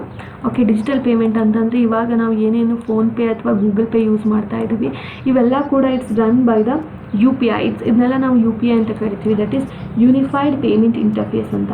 ಸೊ ಅದೇ ರೀತಿ UAE ಅಲ್ಲಿ ಆನಿ ಸಿಸ್ಟಮ್ ಅಂತ ಯೂಸ್ ಮಾಡ್ತಾರೆ. ಈ 2 ಸಿಸ್ಟಮ್ನ ನಾವು ಇಂಟರ್ಲಿಂಕ್ ಮಾಡೋದ್ರಿಂದ ಪೇಮೆಂಟ್ಗಳು ತುಂಬ ಈಸಿಯಾಗಿ ಆಗುತ್ತೆ ಅಂತ ಅವ್ರು ಹೇಳ್ತಾ ಇದ್ದಾರೆ. ಇದನ್ನು ನಾವು ಏನಂತೀವಿ ಫಿನ್ಟೆಕ್ ಕಾಪರೇಷನ್.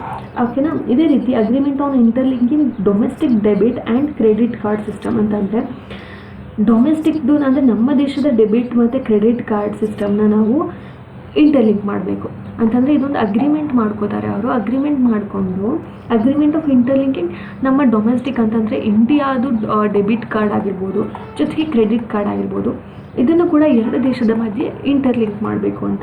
ಫಾರ್ ಎಕ್ಸಾಂಪಲ್ ಇಂಡಿಯಾದಲ್ಲಿ ನಾವು ರುಪೇ ಕಾರ್ಡ್ಸ್ನ ಯೂಸ್ ಮಾಡ್ತೀವಿ ಅಲ್ವಾ, RuPay cards. At the same time U A ಇಲಿ ಜೈವಾನ್ ಅಂತ ಒಂದು ಕಾರ್ಡ್ನ ಯೂಸ್ ಮಾಡ್ತಾರೆ. ಓಕೆನಾ, ಇದು ಡೆಬಿಟ್ ಅಥವಾ ಅವ್ರ ಕ್ರೆಡಿಟ್ ಕಾರ್ಡ್ ಯು ಎಲ್ಲಿ, ಇಂಡಿಯಾದಲ್ಲಿ ಯೂಸ್ ಮಾಡ್ತಾರೆ. ಈ ಡೆಬಿಟ್ ಕಾರ್ಡ್, ಎರಡು ದೇಶದ ಡೆಬಿಟ್ ಕಾರ್ಡ್ ಮತ್ತು ಕ್ರೆಡಿಟ್ ಕಾರ್ಡ್ನ ಇಂಟರ್ಲಿಂಕ್ ಮಾಡೋದ್ರಿಂದ ಇನ್ನೂ ಚೆನ್ನಾಗಿ ಅವರು ಟ್ರೇಡಿಂಗ್ ಆಗ್ಬೋದು ಅಥವಾ ಅವ್ರದ್ದು ಇನ್ವೆಸ್ಟ್ಮೆಂಟ್ಗೆ ಅಥವಾ ಒಂದು ಪೇಮೆಂಟ್ ಪ್ರಾಸೆಸ್ಗೆ ತುಂಬಾ ಹ್ಯಾಸಲ್ ಫ್ರೀ ಆಗಿ ಪೇಮೆಂಟ್ ಪ್ರಾಸೆಸ್ನ ಮಾಡ್ಬೋದು ಅಂತ ಅವರು ಈ ಥರ ಇಂಟರ್ಲಿಂಕಿಂಗ್ ಆಫ್ ಫಿನ್ಟೆಕ್ ಆಪರೇಷನ್ಸ್ನ ಮಾಡೋಣ ಅಂತ ಅಂದ್ಕೊಂಡಿದ್ದಾರೆ. ಇದು same with this cooperation benefits the large Indian ಡಯಾಸ್ಪೋರಾ and strengthen digital infrastructure and financial inclusion. So ಇದರಿಂದ ಈ ಥರ ಏನೇನು ಬೆನಿಫಿಟ್ಸ್ ಆಗುತ್ತೆ ಅಂತಂದರೆ ಇಂಡಿಯನ್ ಡಯಾಸ್ಪೋರಾಗೆ ತುಂಬಾ ಹೆಲ್ಪ್ಫುಲ್ ಆಗುತ್ತೆ. ಇಂಡಿಯನ್ ಡಯಾಸ್ಪೋರಾ ಅಂತಂದರೆ ಯಾರ್ಯಾರು ಇಂಡಿಯನ್ಸು ಫಾರಿನಲ್ಲಿ ಇದ್ದಾರೆ ಅವ್ರೆಲ್ಲರೂ ಕೂಡ ಇಂಡಿಯನ್ ಡಯಾಸ್ಪೋರಾ ಅಂತ ಕರೀತಾರೆ.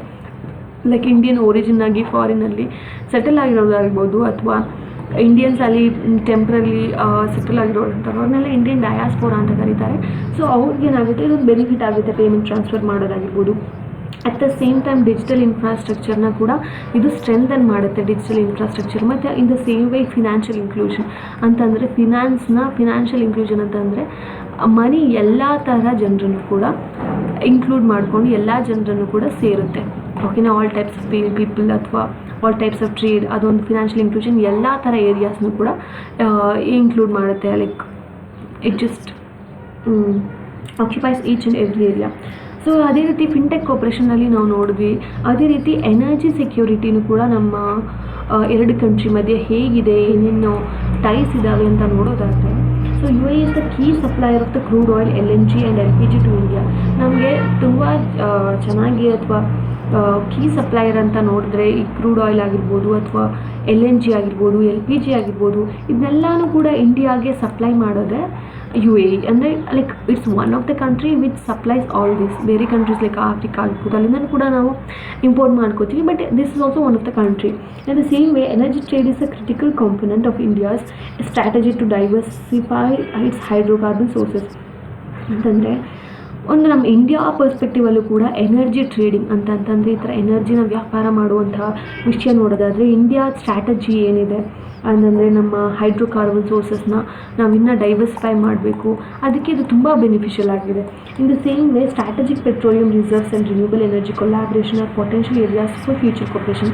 ಅಂತಂದರೆ ಈಗ ಪೆಟ್ರೋಲಿಯಂ ರಿಸರ್ವ್ಸ್ನ ಮಾಡೋದಾಗಿರ್ಬೋದು ಅಥವಾ ನಾವು ಸೋಲಾರ್ ಎನರ್ಜಿನ ತುಂಬ ಪ್ರಮೋಟ್ ಮಾಡ್ತೀವಿ, ರಿನ್ಯೂವೇಬಲ್ ಎನರ್ಜಿ ಆಗಿರ್ಬೋದು, ಇದ್ರ ಜೊತೆ ಎಲ್ಲ ನಾವು ಕೊಲಾಬ್ರೇಟ್ ಮಾಡಿಕೊಂಡ್ರೆ ಎರಡು ಕಂಟ್ರೀಸ್ ಮಧ್ಯ ಒಂದು ಮುಂಚೆ ಫ್ಯೂಚರಲ್ಲಿ ಒಂದು ತುಂಬ ಚೆನ್ನಾಗಿ ಕೋಆಪ್ರೇಷನ್ನ ನಾವು ನೋಡ್ಬೋದು ಅಂತ ನಾವು ಎನರ್ಜಿ ಸೆಕ್ಯೂರಿಟಿ ಟಾಪಿಕಲ್ಲಿ ನೋಡ್ಬೋದು.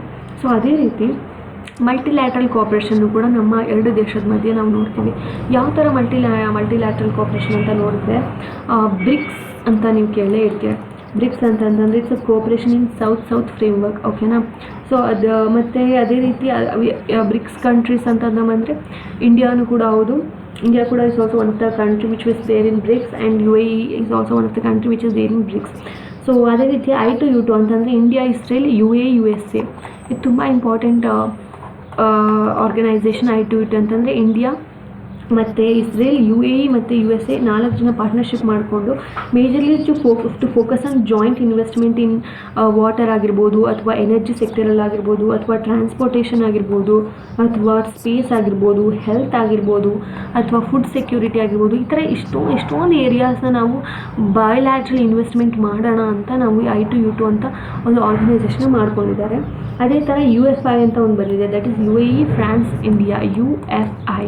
ಓಕೆನಾ, ಇದೊಂದು ಆರ್ಗನೈಸೇಷನು ಈ 3 ಕಂಟ್ರೀಸ್ದು.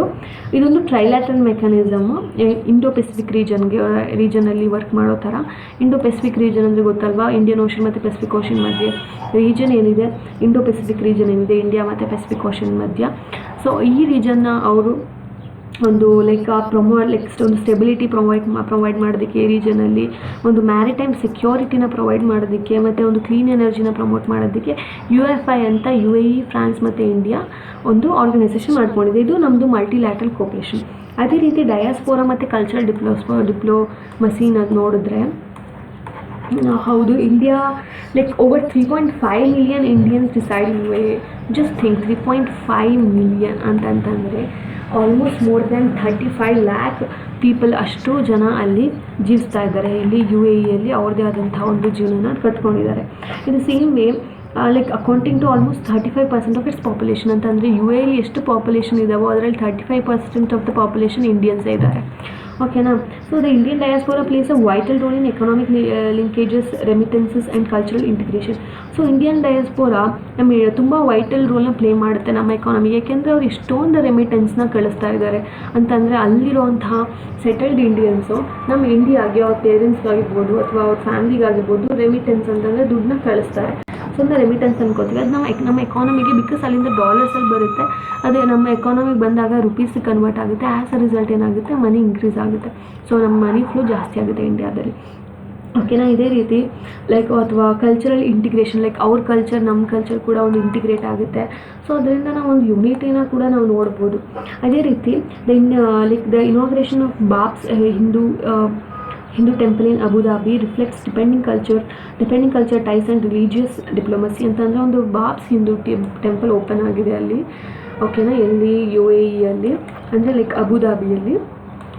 ಸೊ ಇದರಿಂದ ಏನಾಗುತ್ತೆ, ಒಂದು ಕಲ್ಚರಲ್ ಟೈಸ್ ಆಗಿರ್ಬೋದು ಅಥವಾ ಎರಡು ಕಂಟ್ರೀಸ್ ಮಧ್ಯೆ ಇರುವಂಥ ಕಲ್ಚರ್ನ ರೆಸ್ಪೆಕ್ಟ್ ಮಾಡುವಂಥ ಒಂದು ಎಥಿಕ್ಸ್ ಆಗಿರ್ಬೋದು ಅಥವಾ ರಿಲಿಜಿಯಸ್ ಡಿಪ್ಲೊಮಸಿ ಅಂತ ಕೂಡ ಕರೀತಾರೆ. ಅದು ಕೂಡ ಎರಡು ಕಂಟ್ರೀಸ್ ಮಧ್ಯೆ ನಾವು ನೋಡ್ಬೋದು. ಇಟ್ಸ್ ಅ ಗುಡ್ ಸೈನ್ ಅಲ್ವಾ. ಒಂದು ಲೈಕ್ 2 ಕಂಟ್ರೀಸ್ ಮಧ್ಯೆ ಎಷ್ಟು ಚೆನ್ನಾಗಿ ಒಂದು ರಿಲೇಷನ್ಶಿಪ್ ಇದೆ ಅಂದರೆ it's a very good sign. ಓಕೆನಾ. ಹಾಗೆಯೇ ನಾವು ನೋಡೋದಾದರೆ ಲೈಕ್ ವೆಯ್ಟ್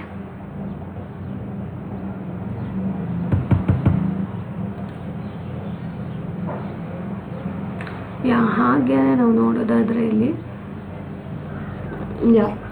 ಸ್ಟ್ರಾಟಜಿಕ್ ಮತ್ತು ಕನೆಕ್ಟಿವಿಟಿ ಇಶ್ಯೂಸು ಕೂಡ ಇದ್ದಾವೆ ಎರಡು ಕಂಟ್ರೀಸ್ ಮಧ್ಯೆ. ಏನಿದು ಸ್ಟ್ರಾಟಜಿಕ್ ಮತ್ತು ಕನೆಕ್ಟಿವ್ ಇಶ್ಯೂಸ್ ಅಂತ ನೋಡೋದು, ಇನಿಷಿಯೇಟಿವ್ಸ್, ಕನೆಕ್ಟಿವಿಟಿ ಇಶ್ಯೂಸ್ ಅಲ್ಲ, ಸಾರಿ, ಇನಿಷಿಯೇಟಿವ್ಸ್.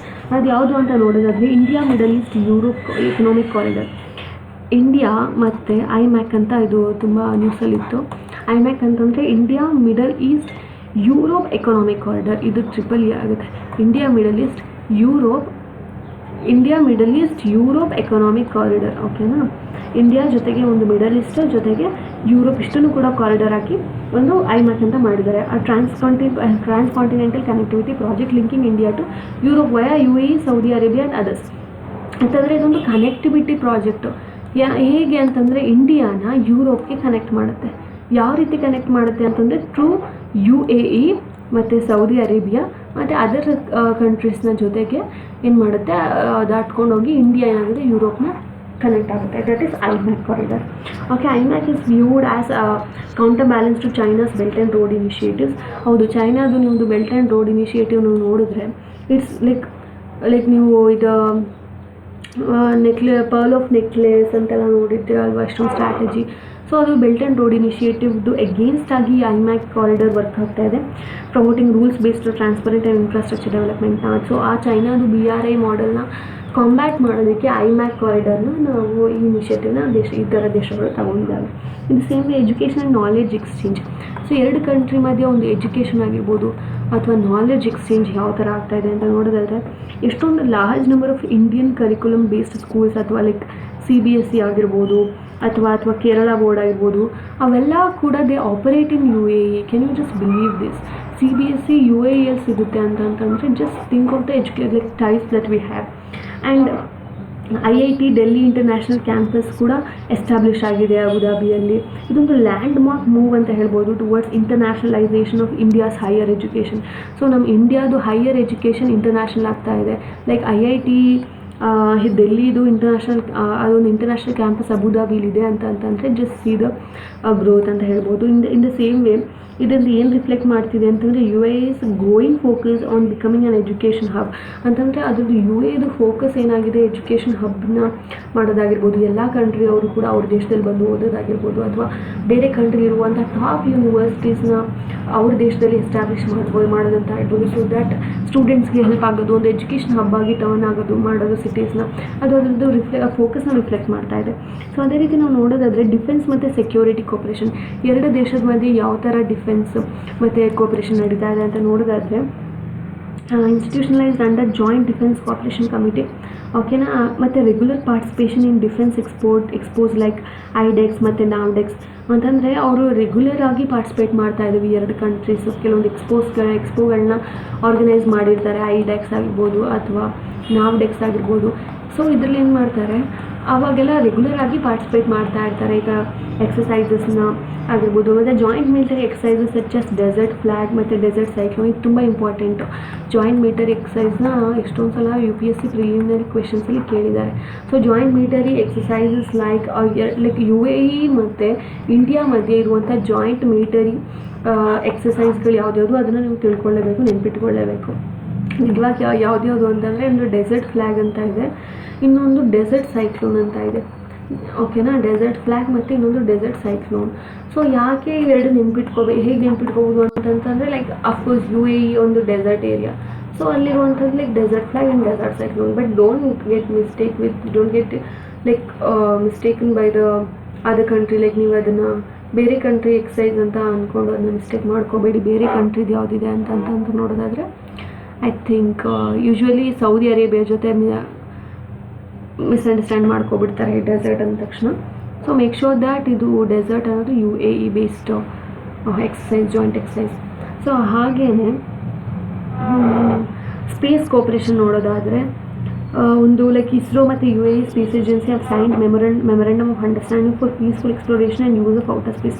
ಒಂದು ಅಗ್ರಿಮೆಂಟ್ನ ಸೈನ್ ಮಾಡ್ಕೊಂಡಿದ್ದಾವೆ UAE ಮತ್ತು UAE ಮತ್ತು ನಮ್ಮ ಇಸ್ರೋದು ಇಂಡಿಯಾದು ಇಸ್ರೋ ಮತ್ತು UAEದು ಸ್ಪೇಸ್ ಏಜೆನ್ಸಿ ಒಂದು ಪೀಸ್ಫುಲ್ಲಾಗಿ ಸ್ಪೇಸ್ ಎನರ್ಜಿನ ಎಕ್ಸ್ಪ್ಲೋರ್ ಮಾಡೋದಕ್ಕೆ ಒಂದು ಅಗ್ರಿಮೆಂಟ್ ಮಾಡ್ಕೊಂಡಿದ್ದಾರೆ. ಅದೇ ರೀತಿ the collaboration is also embedded in ITOT framework. ಈ ಥರ ಕೊಲಾಬ್ರೇಷನ್ ITOT ಫ್ರೇಮ್ವರ್ಕಲ್ಲೂ ಕೂಡ ಮಾಡ್ಕೊಂಡಿದ್ದಾರೆ. Especially in area such as satellite navigation ಮಾಡೋದಾಗಿರ್ಬೋದು ಅಥವಾ ಸ್ಪೇಸ್ ಬೇಸ್ಡ್ ಇನ್ಫ್ರಾಸ್ಟ್ರಕ್ಚರ್ ಮಾಡೋದಾಗಿರ್ಬೋದು. ಒಂದು ಕೋಪರೇಷನ್ನ ಎರಡು ಕಂಟ್ರಿಯವರು ಮಾಡ್ಕೋಬೇಕು ಅಂತ ಈ ಥರ ಫ್ರೇಮ್ವರ್ಕ್ನ ಅವರು ಅಗ್ರಿಮೆಂಟ್ನ ಮಾಡ್ಕೊಂಡಿದ್ದಾರೆ. ಸೊ ಅದೇ ಥರ strategic significance for India. So ಇಂಡಿಯಾಗೆ ಏನು ಸಿಗ್ನಿಫಿಕೆನ್ಸ್ ಇದೆ, ಇಂಡಿಯಾ ಮತ್ತು UAEದು ಏನು ಸ್ಟ್ರಾಟಜಿಕ್ ಸಿಗ್ನಿಫಿಕೆನ್ಸ್ ಏನಿದೆ ಅಂತ ನೋಡೋದಾದರೆ ಒಂದು ಎನರ್ಜಿ ಸೆಕ್ಯೂರಿಟಿ. ಅಫ್ಕೋರ್ಸ್ ನಮಗೆ ಎಷ್ಟೊಂದು ಕ್ರೂಡ್ ಆಯಿಲ್ ಆಗಿರ್ಬೋದು ಅವೆಲ್ಲ ನಮಗೆ ಈ ದೇಶದಿಂದ ಇಂಪೋರ್ಟ್ ಮಾಡಿಸ್ಕೋತಾ ಇದ್ದೀವಿ. ಸೊ ಇದರಿಂದ ಏನಪ್ಪ ಅಂದರೆ ಡೈವರ್ಸಿಫೈಯಿಂಗ್ energy supply chains and investing in upstream oil infrastructure. ಅಂತಂದರೆ ನಾವು ಪ್ರತಿ ಸಲ ಒಂದೇ ದೇಶದಲ್ಲಿ ನಾವು ಇನ್ವೆಸ್ಟ್ ಮಾಡೋ ಬದಲು ನಮ್ಮ ಇನ್ವೆಸ್ಟ್ಮೆಂಟ್ನ ಡೈವರ್ಸಿಫೈ ಮಾಡಿದ್ರೆ, ಇವಾಗ ನಾವು ಯಾವಾಗಲೂ ಆಫ್ರಿಕಾದಿಂದಲೇ ತೆಗೆಸ್ಕೊಳ್ಳೋ ಬದಲು ಇವಾಗ ಫಾರ್ ಎಕ್ಸಾಂಪಲ್ ರಷ್ಯಾದಿಂದ ಅಂದ್ಕೊಳ್ಳೋಣ, ನಾವು ಯಾವಾಗಲೂ ರಷ್ಯಾಯಿಂದಲೇ ಇಂಪೋರ್ಟ್ ಮಾಡಿಸ್ಕೋತೀವಿ. ಸೊ ಅವ್ರ ಮೇಲೆ ಡಿಪೆಂಡ್ ಆಗಿಬಿಟ್ಟಿರ್ತೀವಿ. ಆವಾಗ ಇಫ್ ಅಟ್ ಆಲ್ ಅವರ ಮಧ್ಯೆ ಏನಾದರೂ ಕಾನ್ಫ್ಲಿಕ್ಟ್ ಆಯಿತು ಅಂತ ಬಂತು ಅಂದ್ಕೊಳ್ಳಿ, ಆವಾಗ ಏನಾಗುತ್ತೆ, ಅವ್ರಿಗೆ ಎನರ್ಜಿ ಸಪ್ಲೈನ ಸ್ಟಾಪ್ ಮಾಡ್ತಾರೆ ಅಲ್ವಾ, ಈ ಥರ ಆಯಿಲ್ ಸಪ್ಲೈನ ಸ್ಟಾಪ್ ಮಾಡ್ತಾರೆ. ಆವಾಗ ಏನಾಗುತ್ತೆ, ನಾವು ಬೇರೆ ದೇಶಕ್ಕೆ ಹೋದಾಗ ನಮಗೆ ಇನ್ನೂ ಎಕ್ಸ್ಪೆನ್ಸಿವ್ ಆಗಿಬಿಡ್ತಿತ್ತು ಅಲ್ವಾ. ಲೈಕ್ ನಾವು ಮತ್ತೆ ಆಯಿಲ್ ಬೇಕು ಅಂತ ಬೇರೆ ದೇಶ ಲೈಕ್ US ಅವಾಗೆಲ್ಲ ಹೋದಾಗ ಇಷ್ಟು ಸಲ ಅವ್ರನ್ನ ನೀವು ಕೇಳ್ತಾ ಇದ್ರಿ, ಇವಾಗ ಅವರು ಟೈಲ್ಸ್ ಇದಾಗಿದೆ ಅಂತ ನಮ್ಮನ್ನ ಕೇಳ್ತಾ ಇದ್ದಾರೆ ಅಂತ ಅವರೆಲ್ಲ ಆಯಿಲ್ ಪ್ರೈಸಸ್ ಎಲ್ಲ ಜಾಸ್ತಿ ಮಾಡಿ ಕೊಡೋರು. ಸೊ ಅದರಿಂದ ಏನಾಗುತ್ತೆ, ನಾವು ಎನರ್ಜಿ ಡಿಪೆಂಡೆನ್ಸಿನ ಡೈವರ್ಸಿಫೈ ಮಾಡೋದ್ರಿಂದ ಬೇರೆ ಬೇರೆ ದೇಶಗಳು ಲೈಕ್ UAE USA ಅಥವಾ ಆಫ್ರಿಕಾ ಈ ಥರ ಬೇರೆ ಬೇರೆ ದೇಶಗಳು ಅಥವಾ ಸೌದಿ ಅರೇಬಿಯಾ ಈ ಥರ ಬೇರೆ ಬೇರೆ ದೇಶಗಳಿಂದ ನಾವು ಎನರ್ಜಿನ ಇಂಪೋರ್ಟ್ ಮಾಡಿಸ್ಕೊಳ್ಳೋದ್ರಿಂದ ಏನಾಗುತ್ತೆ, ಇದೊಂಥರ ನಮಗೆ ಸೇಫ್ ಆಗೂ ಇರುತ್ತೆ ಮತ್ತು ಇದರಿಂದ ನಮ್ಮ ಆಯಿಲ್ ಇನ್ಫ್ರಾಸ್ಟ್ರಕ್ಚರ್ ಕೂಡ ಚೆನ್ನಾಗಾಗುತ್ತೆ ಅಂತ ಹೇಳ್ಬೋದು. ಮತ್ತು ಅದೇ ರೀತಿ trade expansion. So trade expansion ಅಂತ ಬಂದರೆ ನಾವು CEPA ಅಗ್ರಿಮೆಂಟ್ ಮಾಡ್ಕೊಂಡಿದ್ವಿ. ಇದರಿಂದ ಇಂಡಿಯಾಸ್ ಒಂದು ಎಕ್ಸ್ಪೋರ್ಟ್ ಕಾಂಪಿಟೇಟಿವ್ನೆಸ್ ಕೂಡ ಇನ್ಕ್ರೀಸ್ ಆಯಿತು. ಎಸ್ಪೆಷಲಿ ಲೈಕ್ ಟೆಕ್ಸ್ಟೈಲ್ ಸೆಕ್ಟರ್ಸಲ್ಲಾಗಿರ್ಬೋದು ಅಥವಾ ಜೆಮ್ಸಲ್ಲಾಗಿರ್ಬೋದು ಅಥವಾ ಜ್ಯುವೆಲ್ರೀಸ್ ಆಗಿರ್ಬೋದು ಅಥವಾ ಫಾರ್ಮಾಸ್ಯೂಟಿಕಲ್ಸ್ ಆಗಿರ್ಬೋದು, ಈ ಥರ ಬೇರೆ ಬೇರೆ ಸೆಕ್ಟರ್ಸಲ್ಲಿ ನಮ್ಮದು ಕಾಂಪಿಟೇಟಿವ್ನೆಸ್ನ ಇನ್ಕ್ರೀಸ್ ಆಯಿತು. ಸೊ ದಟ್ ನಾವು ಜಾಸ್ತಿ ಎಕ್ಸ್ಪೋರ್ಟ್ ಮಾಡೋಕ್ಕೆ ಸ್ಟಾರ್ಟ್ ಮಾಡಿದ್ವಿ. ಓಕೆನಾ. ಅದೇ ರೀತಿ ನಾವು ನೋಡೋದಾದರೆ ಮತ್ತು ಮ್ಯಾರಿಟೈಮ್ ಸೆಕ್ಯೂರಿಟಿಲಿ ಹೇಗೆ ಇಂಪ್ರೂವ್ ಆಯಿತು ಅಂತಂದರೆ, engagement with gulf countries strengthens India's role in securing key sea lanes of communications ಅಂತಂದರೆ ಸ್ಲಾಕ್ಸ್ ಅಂತ ಕರೀತಾರೆ. ಸ್ಲಾಕ್ಸ್ ಅಂತ ಅಂದರೆ ಸೀ ಲೇನ್ಸ್ ಆಫ್ ಕಮ್ಯುನಿಕೇಷನ್ಸ್ ಅಂತ. ಸೊ ನಾವು ಈ ಥರ ಗಲ್ಫ್ ಕಂಟ್ರೀಸ್ ಜೊತೆ ಎಂಗೇಜ್ ಆಗೋದ್ರಿಂದ ಇದು ನಮ್ಮ ಸ್ಲಾಕ್ಸ್ನ ಇನ್ಕ್ರೀಸ್ ಮಾಡುತ್ತೆ. ಲೈಕ್ ಅದನ್ನು ಇನ್ನೂ ತುಂಬ ಸ್ಟ್ರೆಂಥನ್ ಮಾಡುತ್ತೆ. ಅಂತಂದರೆ ಒಂದು ಸೀ ಲೇನ್ಸ್ ಆಗಿರ್ಬೋದು ಅಥವಾ ಮ್ಯಾರಿಟೈಮ್ ಮಧ್ಯೆ ಕಮ್ಯುನಿಕೇಷನ್ ಇರ್ಬೋದು, ಅಥವಾ ನಾವು ಇಂಪೋರ್ಟ್ ಮಾಡುವಾಗ ಒಂದು ಕಂಟ್ರೀಸಲ್ಲಿ ಒಂದು ಒಳ್ಳೆ ಕಾಪರೇಷನ್ ಇದ್ದರೆ ಯಾವುದೇ ರೀತಿ ಹ್ಯಾಸಲ್ ಇಲ್ಲದೆ ಇಂಪೋರ್ಟ್ ಮಾಡ್ಕೋಬೋದು. ಟ್ರೇಡ್ ಎಲ್ಲ ತುಂಬ ಈಸಿಯಾಗಿ ಆಗುತ್ತೆ. ಸೊ ಅದೇ ರೀತಿ ಒಂದು ಡಯಾಸ್ಪೋರಾ ಲೆವರೇಜ್ ಆ ಥರ ವ್ಯೂಲ್ಲಿ ನೋಡೋದಾದರೆ ಒಂದು ವೆಲ್ಫೇರ್ಡ್ ಇಂಡಿಯನ್ ಸಿಟಿಸನ್ ಅಬ್ರಾಡ್, ನಮ್ಮ ಇಂಡಿಯನ್ ಸಿಟಿಸನ್ಸು ಅಬ್ರಾಡಲ್ಲಿ ತುಂಬ ಸೇಫ್ ಆಗಿದ್ದಾರೆ ಮತ್ತು ಇನ್ನು ತುಂಬ ಚೆನ್ನಾಗಿದ್ದಾರೆ ನಮ್ಮ while utilising their economic and political capital ಅಂತ ನೋಡೋದಾದರೆ ಇದೊಂದು ಒಂದು ಒಂದು ಲೈಕ್ ತುಂಬ ಖುಷಿನ ಎನ್ಶೋರ್ ಮಾಡುತ್ತೆ. ಬಿಕಾಸ್ ಅವ್ರ ಎಕಾನಮಿಕ್ ಕ್ಯಾಪಿಟಲ್ಸ್ನ ಯೂಸ್ ಮಾಡಿಕೊಂಡು they are safe, they are rich, they are just doing well ಅಂತ ನೋಡೋದಾದರೆ ಇಟ್ ರಿಯಲಿ ಫೀಲ್ಸ್ ಗುಡ್. ಅದೇ ರೀತಿ ನಾವು ಮಲ್ಟಿಪೋಲಾರ್ ವರ್ಲ್ಡ್ ಎಂಗೇಜ್ಮೆಂಟ್ನ ನೋಡೋದಾದರೆ UAE ಇದೆಯಲ್ಲ, ಇದೊಂದು key partner in Indian efforts to navigate multipolar and multi aligned global order. ಅಂತಂದರೆ multipolar ಅಂತಂದರೆ ಒಂದು ಗ್ಲೋಬಲ್ ಆರ್ಡರ್ ಅಂತ ನೋಡೋದಾದರೆ ಎಷ್ಟೊಂದು ದೇಶ ಎಷ್ಟೊಂದು ಥರ ಎಷ್ಟೊಂದು ರೀತಿಯಲ್ಲಿ ಅವರು ಅಲೈನ್ ಆಗಿರ್ತಾರೆ. ಸೊ ಇದರಿಂದ ನಾವೊಂದು ಮಲ್ಟಿಪೋಲರ್ ವರ್ಲ್ಡ್ ಜೊತೆ ಎಂಗೇಜ್ ಆಗೋದಕ್ಕೆ ಇಂಡಿಯಾ ಎಂಗೇಜ್ ಆಗೋದಕ್ಕೆ ಈ UAE ತುಂಬ ಚೆನ್ನಾಗಿ ಹೆಲ್ಪ್ ಮಾಡ್ತಾ ಇದೆ ಅಂತ ಹೇಳ್ಬೋದು. ಅದೇ ರೀತಿ ನೆಕ್ಸ್ಟ್ ಓಕೆ ಇದಾಯಿತು ನ್ಯೂಸಲ್ಲಿ ಇದೆಷ್ಟು ಇಂಡಿಯಾ ಮತ್ತು UAE ಬಗ್ಗೆ ನ್ಯೂಸ್ ಆಗಿತ್ತು. ಇವಾಗ ನಾವು ಓದೋಣ ಯಾವುದು ಬಗ್ಗೆ ಅಂತಂತಂದರೆ ಪ್ರಧಾನ ಮಂತ್ರಿ ಮುದ್ರಾ ಯೋಜನಾ. ಏನಿದು ಪ್ರಧಾನ ಮಂತ್ರಿ ಮುದ್ರಾ ಯೋಜನಾ, ಏನಕ್ಕೆ ನ್ಯೂಸಲ್ಲಿದೆ ಅದೆಲ್ಲನೂ ಕೂಡ ಕಂಪ್ಲೀಟಾಗಿ ಕವರ್ ಮಾಡೋಣ. So let's take a blank page. So ಇದರಲ್ಲಿ ಪ್ರಧಾನ ಮಂತ್ರಿ ಮುದ್ರಾ ಯೋಜನಾ PMMY, ಓಕೆನಾ. ಸೊ ಇದರಲ್ಲಿ ಏನಿದು ಲೈಕ್ ಆ ಸ್ಕೀಮ್ ಬಗ್ಗೆ ಒಂದು ಸ್ಕೀಮ್ ಅಂತ ಅಂದರೆ ಇಟ್ಸ್ ವೆರಿ ಇಂಪಾರ್ಟೆಂಟ್. ಆ ಸ್ಕೀಮ್ ಏನು, ಯಾವಾಗ ಬಂತು, ಯಾವ ಮಿನಿಸ್ಟ್ರಿ ಬಿಲಾಂಗ್ ಆಗಿದೆ, ಯಾವ ಮಿನಿಸ್ಟ್ರಿ ಅದನ್ನ ಪಬ್ಲಿಷ್ ಮಾಡ್ತಾ ಇದೆ, ಓಕೆ ಯಾರು ಇದನ್ನು ಲೈಕ್ ಅದ್ರದ್ದು ಟಾರ್ಗೆಟ್ಸ್ ಏನಿತ್ತು, ಇನಿಷಿಯಲ್ ಅದರ ಆಬ್ಜೆಕ್ಟಿವ್ಸ್ ಏನಿತ್ತು, ಇವಾಗ ಎಷ್ಟು ನಾವು ಕವರ್ ಮಾಡಿದ್ದೀವಿ, ಅದ್ರದ್ದು ಕನ್ಸರ್ನ್ಸ್ ಏನು, ರಿಫಾರ್ಮ್ಸ್ ಏನು ಮಾಡ್ಬೋದು. ಸೊ ಒಂದು ಸ್ಕೀಮ್ ಅಂತ ಬಂದರೆ ನಾವು ಈ ಥರ ಆಲ್ ಇನ್ 365 ಡಿಗ್ರಿ ಆ್ಯಂಗಲ್ ನಾವು ಅದನ್ನು ಕವರ್ ಮಾಡಬೇಕು. ಓಕೆನಾ, ಬನ್ನಿ ಇದು ನಾವು ಎಲ್ಲ ನೋಡೋಣ ಕಂಪ್ಲೀಟಾಗಿ. ಸೊ ಇದು ಯಾವಾಗ ಲಾಂಚ್ ಆಗಿತ್ತು ಅಂತಂದರೆ it was launch by the government in 2015. So 2015 ಇದನ್ನು ಲಾಂಚ್ ಮಾಡ್ತಾರೆ. ಏನಕ್ಕೆ ಇದನ್ನು ಪ್ರೊವೈಡ್ ಮಾಡ್ತಾರೆ ಅಂತಂದರೆ for providing loans up to 10 lakh to the non corporate and non farm small micro enterprises ಅಂತಂದರೆ ಮುದ್ರಾ ಅಂತಂದರೆ ಲೋನ್ ಪ್ರೊವೈಡ್ ಮಾಡೋದು. That is up to 10 lakh ಅಷ್ಟು ನಾನ್ ಕಾರ್ಪೊರೇಟ್ಸ್ಗೆ, ಯಾರ್ಯಾರು ಕಾರ್ಪೊರೇಟಲ್ಲಿ ವರ್ಕ್ ಮಾಡಲ್ಲ ಮತ್ತು ಕೆಲವೊಂದು ಪಾಪ ತುಂಬ ಸ್ಮಾಲ್ ಆಗಿ ಫಾರ್ಮಿಂಗ್ ಮಾಡ್ತಿರ್ತಾರೆ ನೋಡಿ, ಸ್ಮಾಲ್ ಫಾರ್ಮರ್ಸ್ ಆಗಿರ್ಬೋದು, ಅಥವಾ ಮೈಕ್ರೋ ಎಂಟರ್ಪ್ರೈಸಸ್ ಅಥವಾ ತುಂಬ ಚಿಕ್ಕದಾಗಿ ಒಂದು ಎಂಟರ್ಪ್ರೈಸ್ ಇಟ್ಕೊಂಡಿರ್ತಾರೆ ನೋಡಿ, ಅಂಥವ್ರಿಗೆ ಈ ಥರ 10 lakh ಲೋನ್ನ ಗೌರ್ಮೆಂಟ್ ಕಡೆಯಿಂದ ಕೊಡೋದಕ್ಕೆ ಈ ಮುದ್ರಾ ಯೋಜನೆನ ಆರ್ಗನೈಸ್ ಮಾಡ್ತಾರೆ. ಅದೇ ರೀತಿ ಫಂಡಿಂಗ್ ಪ್ರೊವಿಷನ್ ನೋಡೋದಾದರೆ ಮುದ್ರಾ ಅಂತಂದ್ರೆ ಏನು, micro unit development and refinance agency limited ಅಂತ. Okay, Mudra stands for just Pradhan Mantri Mudra Yojana. So Mudra ಅಂತಂದರೆ ಏನು, ದಟ್ ಈಸ್ ಮೈಕ್ರೋ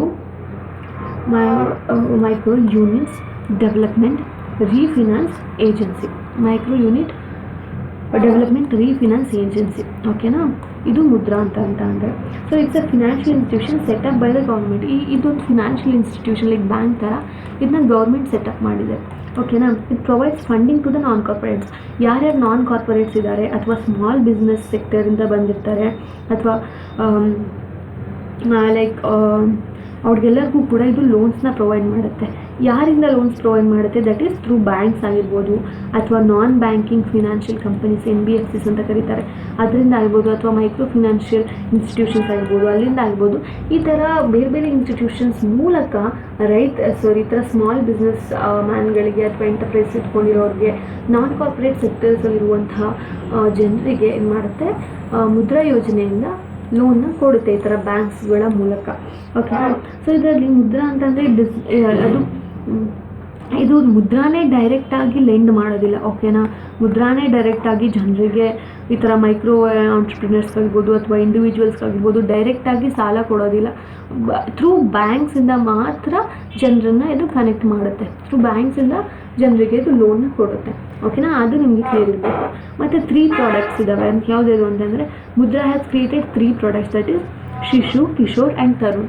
ಸೊ ಇದರಲ್ಲಿ ನಾವು ಅವರು 3 ಕ್ಯಾಟಗರೀಸಲ್ಲಿ ಫಂಡ್ಸ್ನ ಡಿಸ್ಟ್ರಿಬ್ಯೂಟ್ ಮಾಡ್ತಾರೆ. ಒಂದು ಶಿಶು, ಇನ್ನೊಂದು ತರುಣ್. ಓಕೆನಾ, second one is Kishore and the third one is Tarun.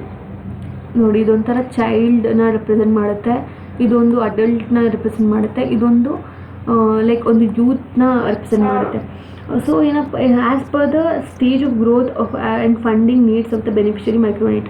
So ಒಂದು ಸ್ಟೇಜ್ ಬೇಸಿಸ್ ಮೇಲೆ ಅಥವಾ ಅವ್ರದ್ದು ಫಂಡಿಂಗ್ ಅಮೌಂಟ್ ಮೇಲೆ ಈ ಥರ ಬೇಸಿಸ್ ಮೇಲೆ ಅದನ್ನ ಲೈಕ್ ಅವರು ಅದನ್ನು ಕ್ಯಾಟಗರೈಸ್ ಮಾಡಿದ್ದಾರೆ ಫಂಡ್ಸ್ನ. ಹೇಗೆ ಅಂತಂದರೆ ಶಿಶು ಅಂತಂತಂದರೆ it's covering loan up to 50,000. ಯಾರ್ಯಾರು 50,000 ತನಕ ಲೋನ್ ತಗೋತಾರೆ ಆ ಥರ ಟೈಪ್ಸ್ ಆಫ್ ಲೋನ್ನ ತರುಣ್ ಅಂತ ಕರೀತಾರೆ. ಓಕೆನಾ, ಇಟ್ಸ್ ಲೈಕ್ ಶಿಶು ಅಂತ ಕರೀತಾರೆ. ಇಟ್ಸ್ ಲೈಕ್ ಸ್ಮಾಲ್ ಅಮೌಂಟ್ 50,000 ಅಂತ. ಸೊ ಕಿಶೋರ್ ಅಂತ ಅಂದರೆ covering loans up to 50,000 to 5 lakh. ಯಾರ್ಯಾರು 50,000 to 5 lakh ತನಕ ಲೋನ್ ತಗೋತಾರೆ ಅವ್ರನ್ನ ಕಿಶೋರ್ ಅಂತ ಕರೀತಾರೆ. ಇಟ್ಸ್ ಲೈಕ್ ಅಡಲ್ಟ್ ಆಗಿಂದ ಒಂದು it's like middle amount, like not even small amount, not even big amount. It's kind of average like middle amount ಅಂತ ಹೇಳ್ಬೋದು, 50,000 to 5 lakh. ಸೊ ಶಿಶು ಆಯಿತು, ಇವಾಗ ಕಿಶೋರು ಆಯಿತು. ತರುಣ್ ಅಂತ ಬಂದರೆ covering loans above 5 lakh up to 10 lakh. ಯಾರ್ಯಾರು ಲೋನ್ಸ್ನ 5 lakh ಇಂದ 10 lakh ತನಕ ತಗೋತಾರೆ, ಓಕೆನಾ, ಅಂಥವ್ರಿಗೆ ಏನಂತಾರೆ, ಇದನ್ನ ತರುಣ್ ಲೋನ್ ಅಂತ ಕರೀತಾರೆ. ತರುಣ್ ಅಂತ ಇಟ್ಸ್ ಬಿಗ್ ಅಮೌಂಟ್ ಅಲ್ವಾ. ಸೊ ಇದು 5 lakh to 10 lakh ಮಾತ್ರ ಅವ್ರಿಗೆ. So loans under this schemes R collateral free loans. ಇದೆಲ್ಲ ಕೊಲ್ಯಾಟ್ರಲ್ ಫ್ರೀ ಲೋನ್ಸ್. ಅದಕ್ಕೆ ಈ ಮುದ್ರಾ ಯೋಜನೆ ತುಂಬ ಇಂಪಾರ್ಟೆಂಟ್. ಏಕೆ ಅಂತಂದರೆ ನೀವು ಎಲ್ಲಾದ್ರೂ ಕೂಡ ಕೊಲ್ಯಾಟ್ರಲ್ ಇಲ್ಲದೆ ಲೋನ್ ತಗೋಬಿಡಿ, ನೋಡ್ತೀನಿ ಆಗೋದಿಲ್ಲ. ಯಾರು ಕೂಡ ಯಾವುದೇ ರೀತಿ ಡಾಕ್ಯುಮೆಂಟ್ಸ್ ಇಲ್ಲದೆ ಇದು ನಿಮಗೆ ಜಮೀನ್ದು RC ಬುಕ್ ಲೈಕ್ ಆ ಥರ ಎಲ್ಲ ಏನೇನು ಇರುತ್ತಲ್ವ, ಜಮೀನ್ದು ಡಾಕ್ಯುಮೆಂಟ್ಸ್ ಕೊಡಬೇಕಾಗುತ್ತೆ, ಅಥವಾ ನಿಮ್ಮ ಮನೆ ಪತ್ರ ಕೊಡಬೇಕಾಗುತ್ತೆ, ಅಥವಾ ನಿಮಗೆ ಯಾವ್ದಾದ್ರು ವೆಹಿಕಲ್ಸ್ ಇದೆ ವೆಹಿಕಲ್ಸು, ಸೈಟ್ಸ್ ಇದೆ ಸೈಟ್ಸು, ಆ ಥರ ಈ ಥರ ಡಾಕ್ಯುಮೆಂಟ್ಸ್ನೆಲ್ಲ ಕೊಟ್ಟು ಅಡ ಇಟ್ಟು ಅದನ್ನು ಪ್ಲೆಡ್ಜ್ ಮಾಡಿ, ಆ ಥರ ಕೊಲ್ಯಾಟ್ರಲ್ ಪ್ಲೆಡ್ಜ್ ಮಾಡಿ ಆನಂತರ ನಿಮಗೆ ಅಮೌಂಟ್ ಸಿಗುತ್ತೆ. ಬಟ್ ಎಷ್ಟೋ ಜನ ತುಂಬ ಬಡವರು ಇರ್ತಾರೆ, ಅವ್ರ ಹತ್ರ ಜಮೀನು ಇರೋಲ್ಲ, ಸ್ವಂತ ಮನೆ ಇರೋಲ್ಲ, ಒಂದು ಸ್ವಂತ ವೆಹಿಕಲ್ಸ್ ಕೂಡ ಇರೋಲ್ಲ, ಯಾವುದೇ ರೀತಿ ಪ್ಲೆಡ್ಜ್ ಮಾಡೋದಕ್ಕೆ ಯಾವುದೇ ರೀತಿ ಪ್ರಾಪರ್ಟೀಸ್ ಕೂಡ ಇರೋಲ್ಲ. ಅಂಥವರಿಗೆ ಈ ಮುದ್ರಾ ಲೋನ್ ಏನಿದೆ ಇದು ಲೋನ್ ಕೊಡುತ್ತೆ, ಅಪ್ ಟು 10 lakh ತನಕ ಲೋನ್ ಕೊಡುತ್ತೆ. ಕೊಲ್ಯಾಟ್ರಲ್ಲೇ ಇಲ್ಲೇ ಎಷ್ಟು ಒಳ್ಳೆಯ ಯೋಜನೆ ನೋಡಿ. ಚೆನ್ನಾಗಿ ಜೀವನ ನಡೆಸೋರು ಆರಾಮಾಗಿ ಈ ಥರ ಲೋನ್ ತಗೊಂಡು ನಿಯತ್ತಾಗಿ ದುಡ್ದು ಅದನ್ನು ತೀರಿಸಿ ಆರಾಮಾಗಿ ಒಂದು ಜೀವನ ಕಟ್ಕೋಬೋದು. ಸೊ ಅದಕ್ಕೋಸ್ಕರನೇ ಒಂದು ಎಕಾನಮಿ ಇಂಪ್ರೂವ್ ಆಗಲಿ, ಜನರು ಲೈವ್ಲಿಹುಡ್ ಇಂಪ್ರೂವ್ ಆಗಲಿ ಅಂತ ಗೌರ್ಮೆಂಟ್ ಈ ಥರ ಸ್ಕೀಮ್ಸ್ ಮಾಡಿದೆ. ಅದೇ ರೀತಿ ಇದರಿಂದ ಅಚೀವ್ಮೆಂಟ್ಸ್ಗಳೇನಾಗಿದೆ ಅಂತ ನೋಡೋದಾದ್ರೆ ಇಷ್ಟೆಲ್ಲ ಮಾಡಿದಿಲ್ಲ, ಬಂದಿದ್ದ ಅಚೀವ್ಮೆಂಟ್ಸ್ ನೋಡೋಣ. So loans have been given to the disadvantage sections of the society such as, ಇದನ್ನು ಡಿಸ್ಅಡ್ವಾಂಟೇಜ್ ಸೆಕ್ಷನ್ಸ್ಗೆ ಕೊಟ್ಟಿದ್ದಾರೆ. ಲೈಕ್ ವಿಮೆನ್ಸ್ ಆಗಿರ್ಬೋದು, ವಿಮೆನ್ ಆಂಟ್ರಪ್ರಿನರ್ಸ್ ಆಗಿರ್ಬೋದು, ಅಥವಾ SC ST ಅಥವಾ OBC ಬಾರೋವರ್ಸ್ ಆಗಿರ್ಬೋದು, ಓಕೆನಾ.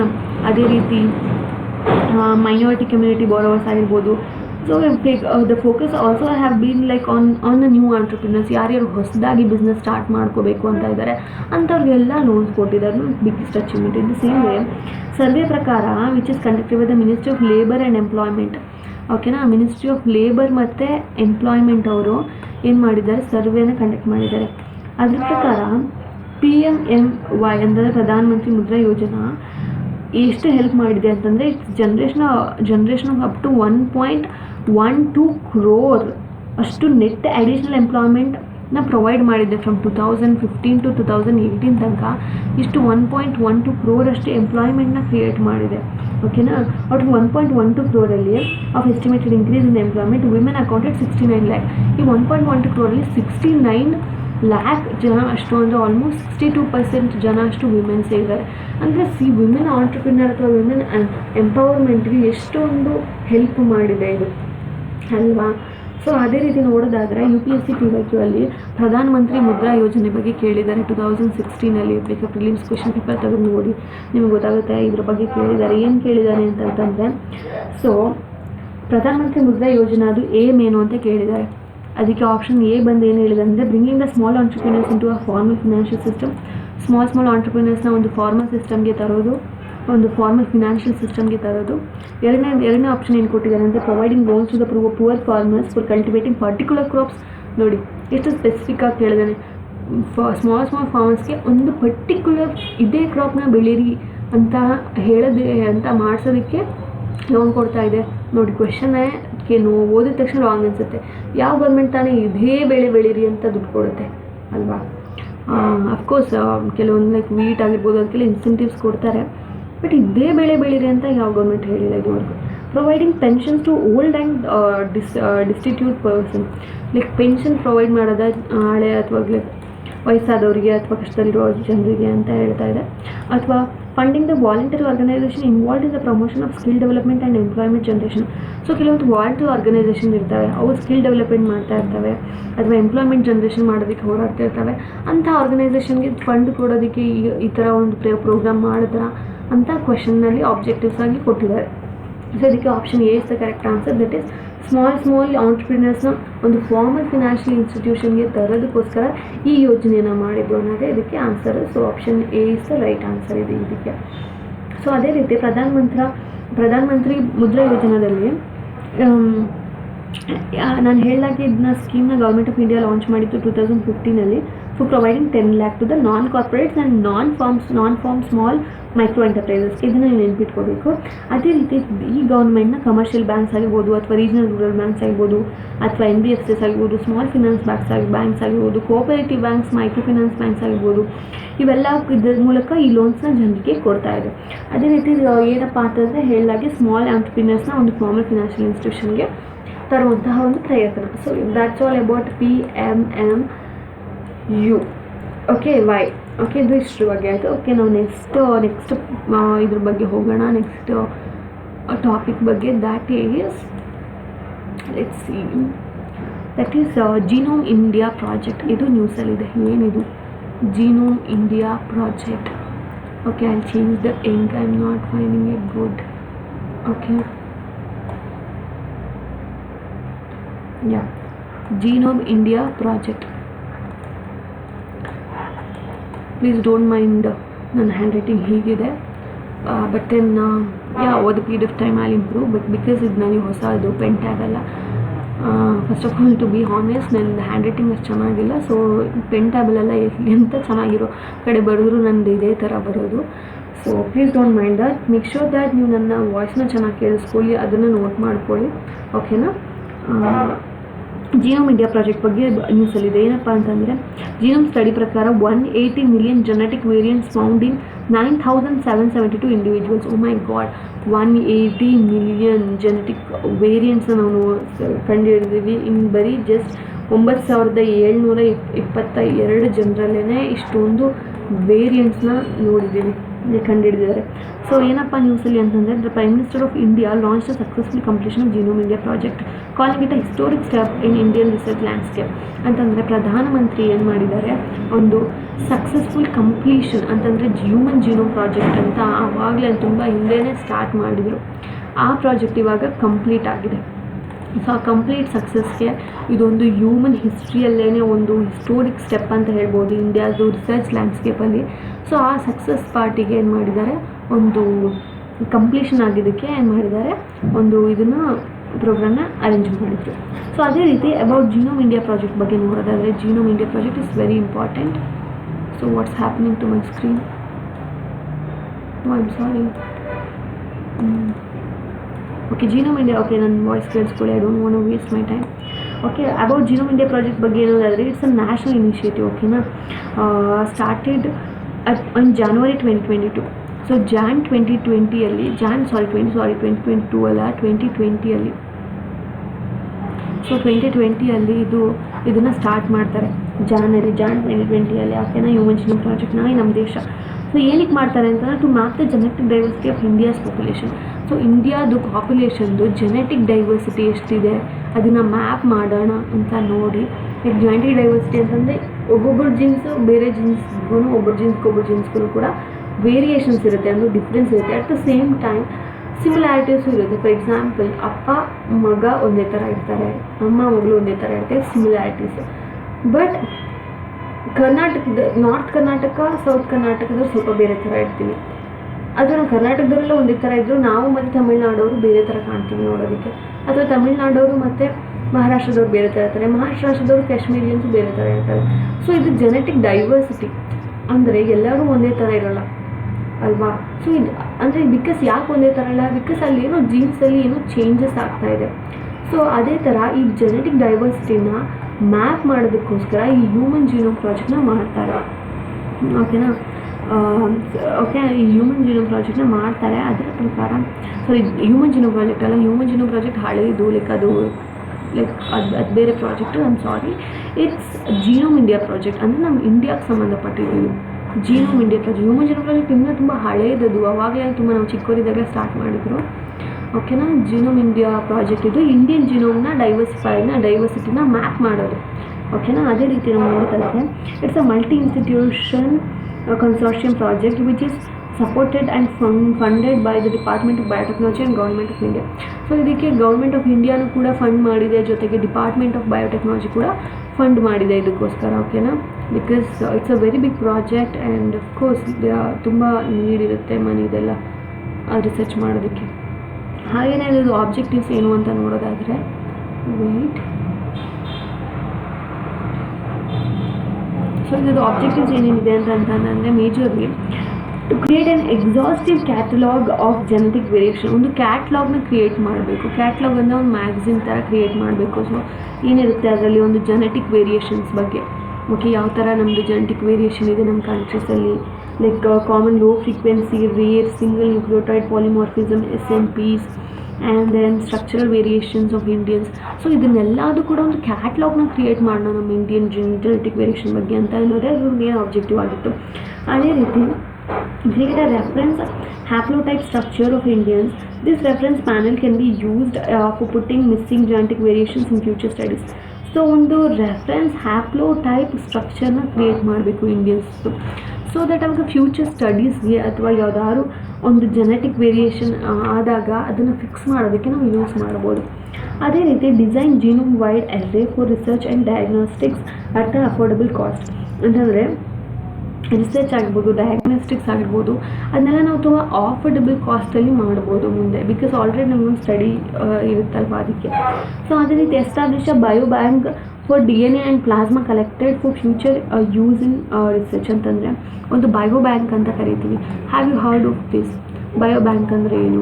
ಈ ಬಯೋ ಬ್ಯಾಂಕಲ್ಲಿ DNA ಮತ್ತು ಪ್ಲಾಸ್ಮಾನ ಸ್ಟೋರ್ ಮಾಡ್ಕೋತಾರೆ. ಹೇಗೆ ನಾವು ಬ್ಯಾಂಕಲ್ಲಿ ಮನಿನ ಸ್ಟೋರ್ ಮಾಡ್ತೀವಿ, ಅದೇ ರೀತಿ ಬಯೋ ಬ್ಯಾಂಕ್ ಅಂತಂದರೆ DNA ಮತ್ತು ಪ್ಲಾಸ್ಮಾನ ಕಲೆಕ್ಟ್ ಮಾಡಿಕೊಂಡು ಇಟ್ಟಿರ್ತಾರೆ. ಸೊ ಅದರಿಂದ ಅದನ್ನು ನಾವು ಫ್ಯೂಚರಲ್ಲಿ ರಿಸರ್ಚ್ಗೆ ಯೂಸ್ ಮಾಡ್ಕೋಬೋದು ಅಂತ. ಸೊ ಇದೆಲ್ಲ ಅದರದ್ದು ಆಬ್ಜೆಕ್ಟಿವ್ಸ್ ಆಗಿರುತ್ತೆ. ಸೊ ಇದ್ರದ್ದು ಪ್ರಾಜೆಕ್ಟ್ದು ಹೈಲೈಟ್ಸ್ನ ನಾವು ನೋಡೋದಾದರೆ, ಸೊ ಇದರಲ್ಲಿ ಜೀನೋಮ್ ಸೀಕ್ವೆನ್ಸಿಂಗ್ ಆಫ್ 10,000 ಇಂಡಿವಿಜುವಲ್ಸ್, ಒಂದು 10,000 ಜನರದ್ದು ಜೀನೋಮ್ನ ಸೀಕ್ವೆನ್ಸಿಂಗ್ ಮಾಡಿದ್ದಾರೆ. ಓಕೆನಾ, ಅದರಲ್ಲಿ the project successfully sequence genome of 10,074 samples covering 99 ethnic groups. ಅದರಲ್ಲಿ 99 ಎಥ್ನಿಕ್ ಗ್ರೂಪ್ಸ್ನ ಕೂಡ ಕವರ್ ಮಾಡಿದ್ದಾರೆ. ಅಂದರೆ ಲೈಕ್ ಎಥ್ನಿಕ್ ಗ್ರೂಪ್ಸ್ ಅಂತ ಅಂದರೆ ತುಂಬ ಡಿಸ್ಟಿಂಕ್ಟ್ ಆಗಿ ಇರುವಂತಹ, ಲೈಕ್ ಫಾರ್ ಎಕ್ಸಾಂಪಲ್ ಕಾರ್ಡ್ ಜನ ಆಗಿರ್ಬೋದು, ಆ ಥರ 99 ಗ್ರೂಪ್ಸನ್ನು ಕವರ್ ಮಾಡಿದ್ದಾರೆ.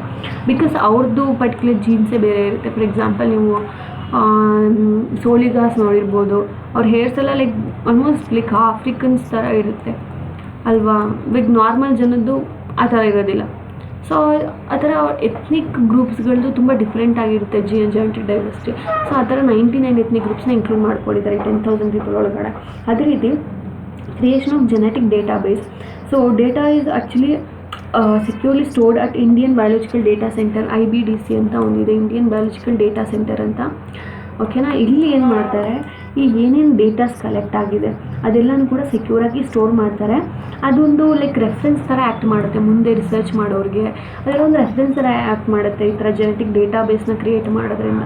ಓಕೆನಾ, ಅದೇ ರೀತಿ genetic insights for public health ಅಂತಂದರೆ ಒಂದು ಪಬ್ಲಿಕ್ ಹೆಲ್ತ್ಗೆ ಒಂದು ಏನಾಗುತ್ತೆ, ಒಂದು ಜೆನೆಟಿಕ್ ಬಗ್ಗೆ ಒಂದು ಇನ್ಸೈಟ್ ಸಿಗುತ್ತೆ. ಅಫ್ಕೋರ್ಸ್ ಕಾಮನ್ ಜನ ಎಲ್ಲರೂ ಕೂಡ ಜೆನೆಟಿಕ್ಸ್ ಓದಿರಲ್ಲ, ಎಲ್ಲರೂ ಕೂಡ ಸೈನ್ಸ್ ಓದಿರಲ್ಲ ಈಸಿಯಾಗಿ ಅರ್ಥ ಆಗೋದಕ್ಕೆ. ಸೊ ಈ ಥರ ಇಂಡಿಯನ್ ಜೀನೋಮ್ ಪ್ರಾಜೆಕ್ಟಿಂದ ಏನಾಗುತ್ತೆ, ಒಂದು ಅವ್ರಿಗೂ ಕೂಡ ಒಂದು ಇನ್ಸೈಟ್ ಸಿಗುತ್ತೆ ಏನಿದು ಅಂತ ಎಲ್ಲ. ಸೊ ಹಾಗೆ ನೋಡೋದಾದರೆ the study revealed the unique genetic variation some and with clinical significance paving the way for precision medicine. So ಇದರಿಂದ ಏನಾಗುತ್ತೆ, ಕೆಲವೊಂದು ಜೆನೆಟಿಕ್ ವೇರಿಯೇಷನ್ಸ್ಗಳಾಗಿರ್ಬೋದು ಅಥವಾ ಒಂದು ಯುನಿಕ್ ಆಗಿರುವಂಥ ಒಂದು ಕ್ಲಿನಿಕಲ್ ಸಿಗ್ನಿಫಿಕೆನ್ಸ್ನ ಇದು ಹೈಲೈಟ್ ಮಾಡಿದೆ. ಅದರಿಂದ ಏನಾಗುತ್ತೆ, ಒಂದು ಮೆಡಿಸನ್ ಲೈಕ್ ಪ್ರಿಸಿಷನ್ ಮೆಡಿಸನ್ದು ಅವಶ್ಯಕತೆ ಇದೆ ಅಂತಲೂ ಕೂಡ ಒಂದು ಹೈಲೈಟ್ ಆಗಿದೆ. ಓಕೆನಾ, in the same way phase 1 ಅನಾಲಿಸಿಸಲ್ಲಿ ಏನಾಯಿತು ಅಂತ ನೋಡೋದಾದರೆ, ಒಂದು ಕ್ವಾಲಿಟಿ ಚೆಕ್ಸ್ ಮತ್ತು joint genotyping of 5,750 samples have uncovered rare genetic variations unique to Indian population. ಅಂತಂದರೆ ಇನಿಷಿಯಲಿ ಫೇಸ್ 1ಅಲ್ಲಿ ಒಂದು 5,750 ಮೆಂಬರ್ಸ್ದು ಸ್ಯಾಂಪಲ್ನ ತೊಗೊಂಡಿದ್ದಾರೆ. ಸೊ ಅದರಲ್ಲಿ ಅವ್ರಿಗೊಂದು ಯುನಿಕ್ ಜೆನೆಟಿಕ್ ವೇರಿಯೇಷನ್ ಸಿಕ್ಕಿದೆ. ಅದು it is very much particular to only India. So ಇಂಡಿಯಾದಲ್ಲಿ ಮಾತ್ರ ನಾವು ನೋಡ್ಬೋದು ಆ ಥರ ಒಂದು ಜೆನೆಟಿಕ್ ವೇರಿಯೇಷನ್ನ ಈ ಸ್ಯಾಂಪಲ್ಸಲ್ಲಿ ಅವ್ರು ಕಂಡುಹಿಡಿದಿದ್ದಾರೆ. ಅದೇ ರೀತಿ ವೆಯ್ಟ್, ಸೊ ಹಾಗೆಯೇ so the genome India database will now be available to researchers across the world. So ವರ್ಲ್ಡಲ್ಲಿರುವಂಥ ಎಷ್ಟು ಜನ ರಿಸರ್ಚ್ ಆದ್ರೂ ಈಗ ಜಿನೋಮ್ ಇಂಡಿಯಾ ಪ್ರಾಜೆಕ್ಟು ಅವೈಲೇಬಲ್ ಆಗಿದೆ. ಮತ್ತು ಲೈಕ್ ಅವ್ರು ಇನ್ವೆಸ್ಟಿಗೇಟ್ ಮಾಡ್ಬೋದು ಅದ್ರ ಮೇಲೆ. ಆ್ಯಂಡ್ ಅದು ಎಲ್ಲಿದೆ ಅಂತಂದರೆ IBDC, that is as I side Indian biological data ಸೆಂಟರಲ್ಲಿ ಆ ಡೇಟಾಸ್ ಎಲ್ಲ ಸ್ಟೋರ್ ಆಗಿದೆ ಇನ್ ಫರೀದಾಬಾದ್, ಹರಿಯಾಣ. ಓಕೆನಾ, ದಟ್ ಈಸ್ ಈ IBDC ಇರೋದು ಹರಿಯಾಣದಲ್ಲಿ, ಫರೀದಾಬಾದ್ ಹರಿಯಾಣ. ಇದನ್ನ ನೆನ್ಪಿಟ್ಕೊಳ್ಳಿ. ಓಕೆನಾ. ಅದೇ ಥರ ಇದರದ್ದು ಸಿಗ್ನಿಫಿಕೆನ್ಸ್ ಏನು ಅಂತ ನಾವು ನೋಡೋದಾದರೆ ಇದರಿಂದ it can help advance treatment of genetic infectious diseases.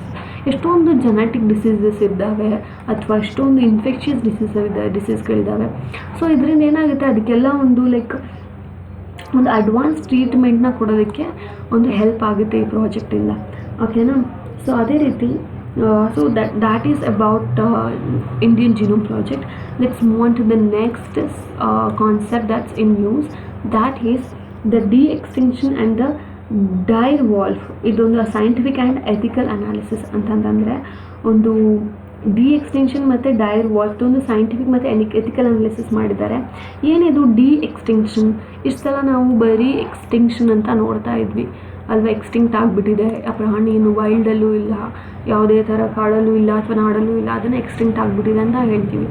Extinct in wild ಅಂತಂದರೆ ಲೈಕ್ ಅದು ಕಾಡಲ್ಲಿ ಇಲ್ಲ, ಬಟ್ ಪ್ರೊಟೆಕ್ಟ್ ಮಾಡಿ ಅದನ್ನು ಏನು ರಿಸರ್ವ್ ಮಾಡಿ ಇಟ್ಕೊಂಡಿದ್ದಾರೆ ಅದ್ರ ಸಂತತಿನ ಅಂತ ಹೇಳ್ತಾರೆ.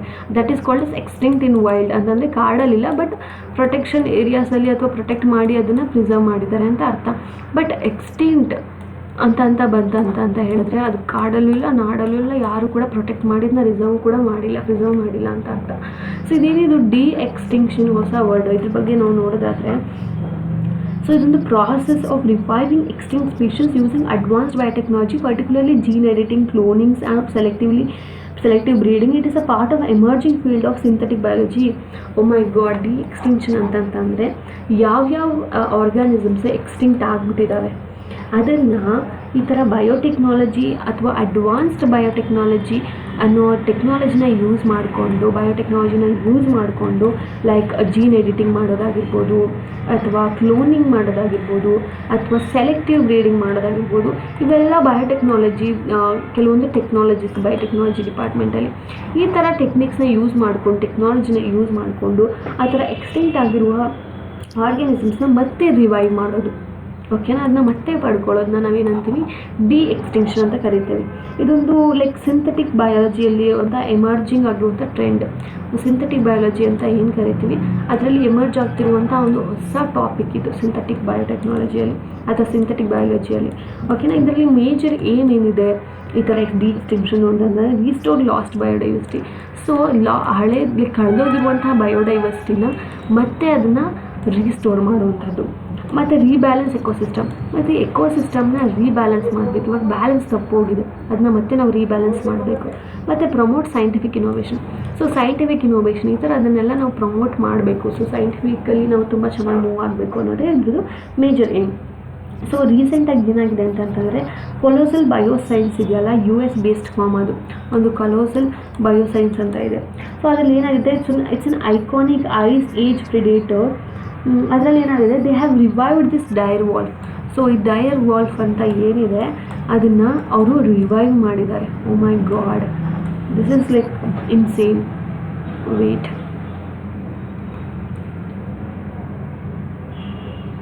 ಸೊ ಅವ್ರು ಏನು ಮಾಡಿದ್ದಾರೆ, ಇಟ್ಸ್ US ಬೇಸ್ಡ್ ಫಾರ್ಮ್. ಅದು ಅವ್ರು ಏನು ಮಾಡಿದ್ದಾರೆ, ಈ ಥರ ಡೈರ್ ವಾಲ್ಫ್ನ ಇದು ಮಾಡಿದ್ದಾರೆ. ಅದೊಂದು ಡೈರ್ ವಾಲ್ಫ್ ಅನ್ನೋದು ಐಸ್ ಏಜಲ್ಲಿ ಇದ್ದಿದ್ದು, iconic ice age predator that vent extend nearly 13 years ago. Oh my god, is this really possible?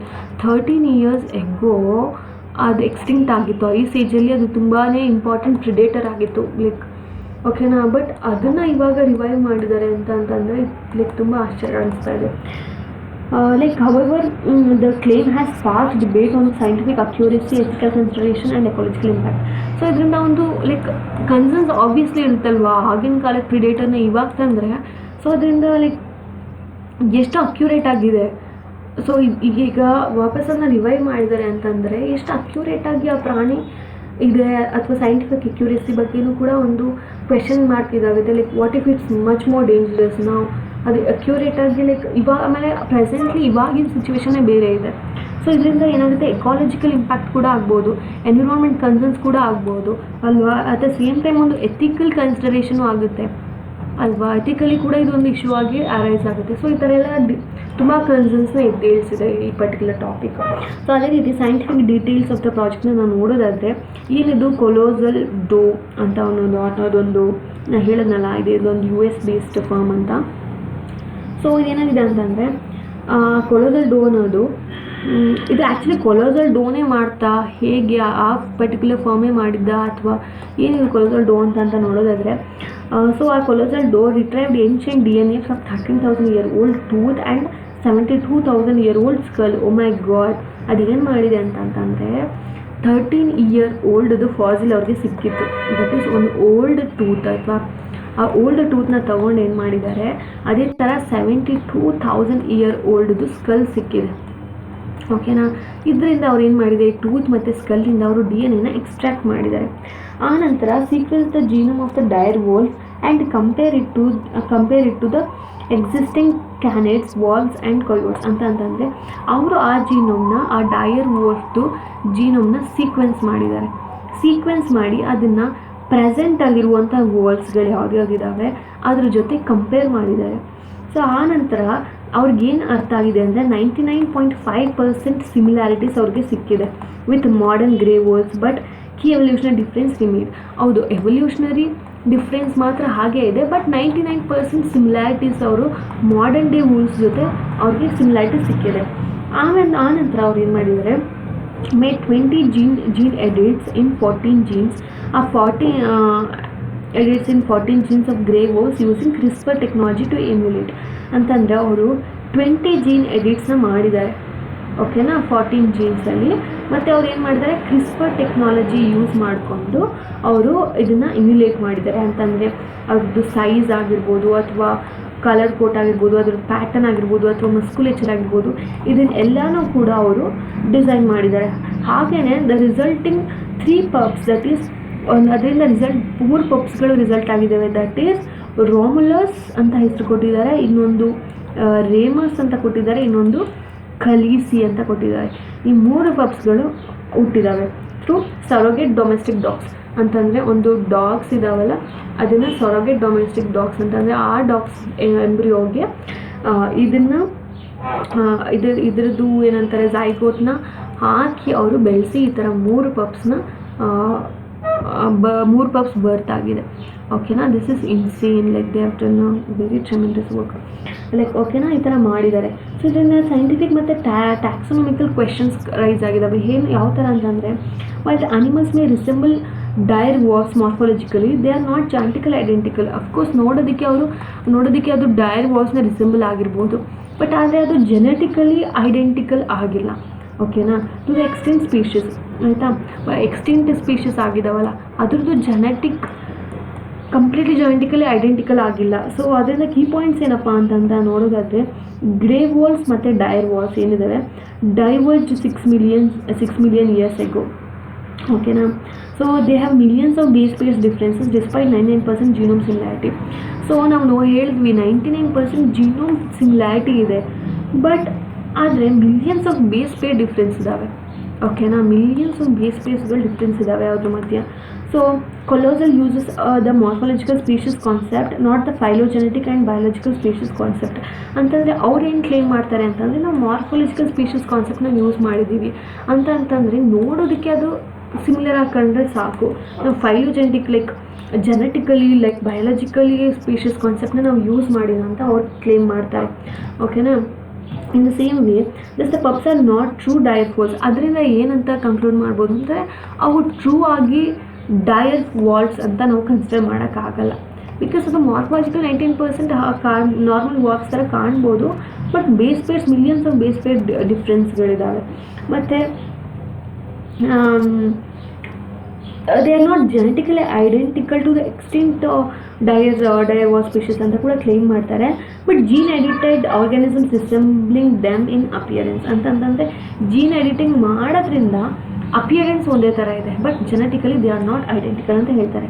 So ಇದರಿಂದ ಏನೇನು ಎಥಿಕಲ್ ಮತ್ತು ಎಕೊಲಾಜಿಕಲ್ ಕನ್ಸರ್ನ್ಸ್ಗಳು ಇದ್ದಾವೆ ಅಂತ ನೋಡೋದಾದರೆ, ಎಥಿಕಲ್ ಪರ್ಸ್ಪೆಕ್ಟಿವಲ್ಲಿ ನಾವು ನೋಡೋದಾದರೆ ಒಂದು ಆ್ಯನಿಮಲ್ ವೆಲ್ಫೇರ್ನ ನಾವು ಲೈಕ್ ಮೈಂಡಿಗೆ ತಗೋಬೇಕಾಗುತ್ತೆ. ಸೊ ದ ಜೀನ್ ಎಡಿಟಿಂಗ್ ಪ್ರಾಸೆಸ್ಸಲ್ಲಿ of course surrogate gestation raise questions about pain, failure rates and suffering. ಇವಾಗ ಜೀನ್ ಎಡಿಟಿಂಗ್ ಪ್ರಾಸೆಸ್ ಮಾಡಿದ್ರು, ಇಲ್ಲೇ ನಾವು ನೋಡಿದ್ವಿ ಒಂದು ಸರೋಗೇಟ್ ಡಾಗ್ನ ಅವರು ತಗೋತಾರೆ. ಸೊ ಇದರಿಂದ ಅದಕ್ಕೆ ಎಷ್ಟು ಪೇನ್ ಆಗುತ್ತೆ, ಅದು ಫೇಲ್ಯೂರ್ ಆದಾಗ ಅದು ಡೆತ್ ಕೂಡ ಆಗ್ಬೋದು ಅಲ್ವಾ. ಸೊ ಅದರಿಂದ ಅದರದ್ದು ಸಫರಿಂಗ್ನ ನಾವು ನೋಡೋದಾದರೆ ಇಟ್ಸ್ ಎಗೇನ್ಸ್ಟ್ ಆ್ಯನಿಮಲ್ ವೆಲ್ಫೇರ್ ಅಲ್ವಾ. Like we are just literally ಆ್ಯನಿಮಲ್ನ ನಾವು ಸಫೋಕೇಟ್ ಮಾಡ್ತಾವೆ, ಈ ಥರ ಪೇನ್ಗೆಲ್ಲ ಸಬ್ಜುಗೇಟ್ ಮಾಡ್ತಾ ಇದ್ದೀವಿ. ಅದೇ ಥರ ನ್ಯಾಚುರಲ್ನೆಸ್ ಅಂತ ನೋಡಿದ್ರೆ, is it ethical to revive or create species based on human standards of resemblance ಅಂದರೆ ಒಂದು ನ್ಯಾಚುರಲ್ನೆಸ್, ಇದೊಂದು ಆರ್ಗ್ಯಾನಿಕ್ಕಾಗಿ ಆಗಿಲ್ಲ ಇದೆಲ್ಲ. ಲೈಕ್ ನಾವು ಒಂದು ಇಸ್ ಇಟ್ ಲೈಕ್ ಇದೊಂದು ಎಥಿಕಲ್ ಅಂತ ನಾವು ಒಂದು ಕ್ವೆಶನ್ ರೈಸ್ ಆಗುತ್ತೆ. ಟು ರಿವೈವ್ ಆರ್ ಒಂದು ಸ್ಪೀಷೀಸ್ನ ಕ್ರಿಯೇಟ್ ಮಾಡೋದು based on human standards or resemblance. So human standards ಮೇಲೆ ಅಥವಾ ರಿಸೆಂಬಲ್ಸ್ ಮೇಲೆ ಒಂದು ಸ್ಪೀಷೀಸ್ನ ಮತ್ತೆ ರಿವೈವ್ ಮಾಡೋದು, ಇಸ್ ಇಟ್ ಎಥಿಕಲ್ ಅಂತ. It's against the nature, we are just doing it everything man made. ಯಾವುದೇ ಥರ ನೇಚರ್ ಇದು ನ್ಯಾಚುರಲಿ ಆಗ್ತಾಯಿಲ್ಲ, ಎಗೇನ್ಸ್ಟ್ ನೇಚರ್ ಅಂತ ಒಂದು ಕ್ವೆಶನ್ ರೈಸ್ ಆಗುತ್ತೆ. In the same way commodification of life ಅಂದರೆ ಲೈಫೇ ಒಂದು ಕಮಾಡಿಫಿಕೇಷನ್ ಆಗ್ತಾ ಇದೆ. Like projects like this is like risk turning wild life into commercial and entertainment product ಅಂತಂದರೆ ಕಮಾಡಿಫಿಕೇಷನ್ ಎಲ್ಲ ಕೂಡ ಪ್ರಾಡಕ್ಟ್ಸ್ ಆಗಿ ಟರ್ನ್ ಆಗ್ತಾಯಿದೆ, ಕಮಾಡಿಟೀಸ್ ಆಗಿ ಮಾಡ್ಕೋತಾ ಇದ್ದಾರೆ ಹ್ಯೂಮನ್ ಬೀಯಿಂಗ್ಸ್. ಫಾರ್ ಎಕ್ಸಾಂಪಲ್ ಈ ಥರ ಆ್ಯನಿಮಲ್ಸ್ನೆಲ್ಲ ವೈಲ್ಡ್ ಲೈಫ್ನೆಲ್ಲ ಯೂಸ್ ಮಾಡಿಕೊಂಡು ಕಮರ್ಷಿಯಲ್ ಪರ್ಪಸ್ಗೋಸ್ಕರ ಅಥವಾ ಎಂಟರ್ಟೈನ್ಮೆಂಟ್ ಪ್ರಾಡಕ್ಟ್ಗಳಾಗಿ ಮಾಡ್ಕೋತಾ ಇದ್ದಾರೆ ಅಲ್ವಾ, ಬೆನಿಫಿಟ್ಗೋಸ್ಕರ. ಇದು ಎಷ್ಟು ರೀತಿಯಲ್ಲಿ ಸರಿ ಅನ್ನೋದು ಒಂದು ಕ್ವೆಶನ್ ಅರೈಸ್ ಆಗುತ್ತೆ. ಸೊ ಅದೇ ರೀತಿ ಓಕೆನಾ, ವೆಯ್ಟ್ ಒನ್ ಸೆಕೆಂಡ್.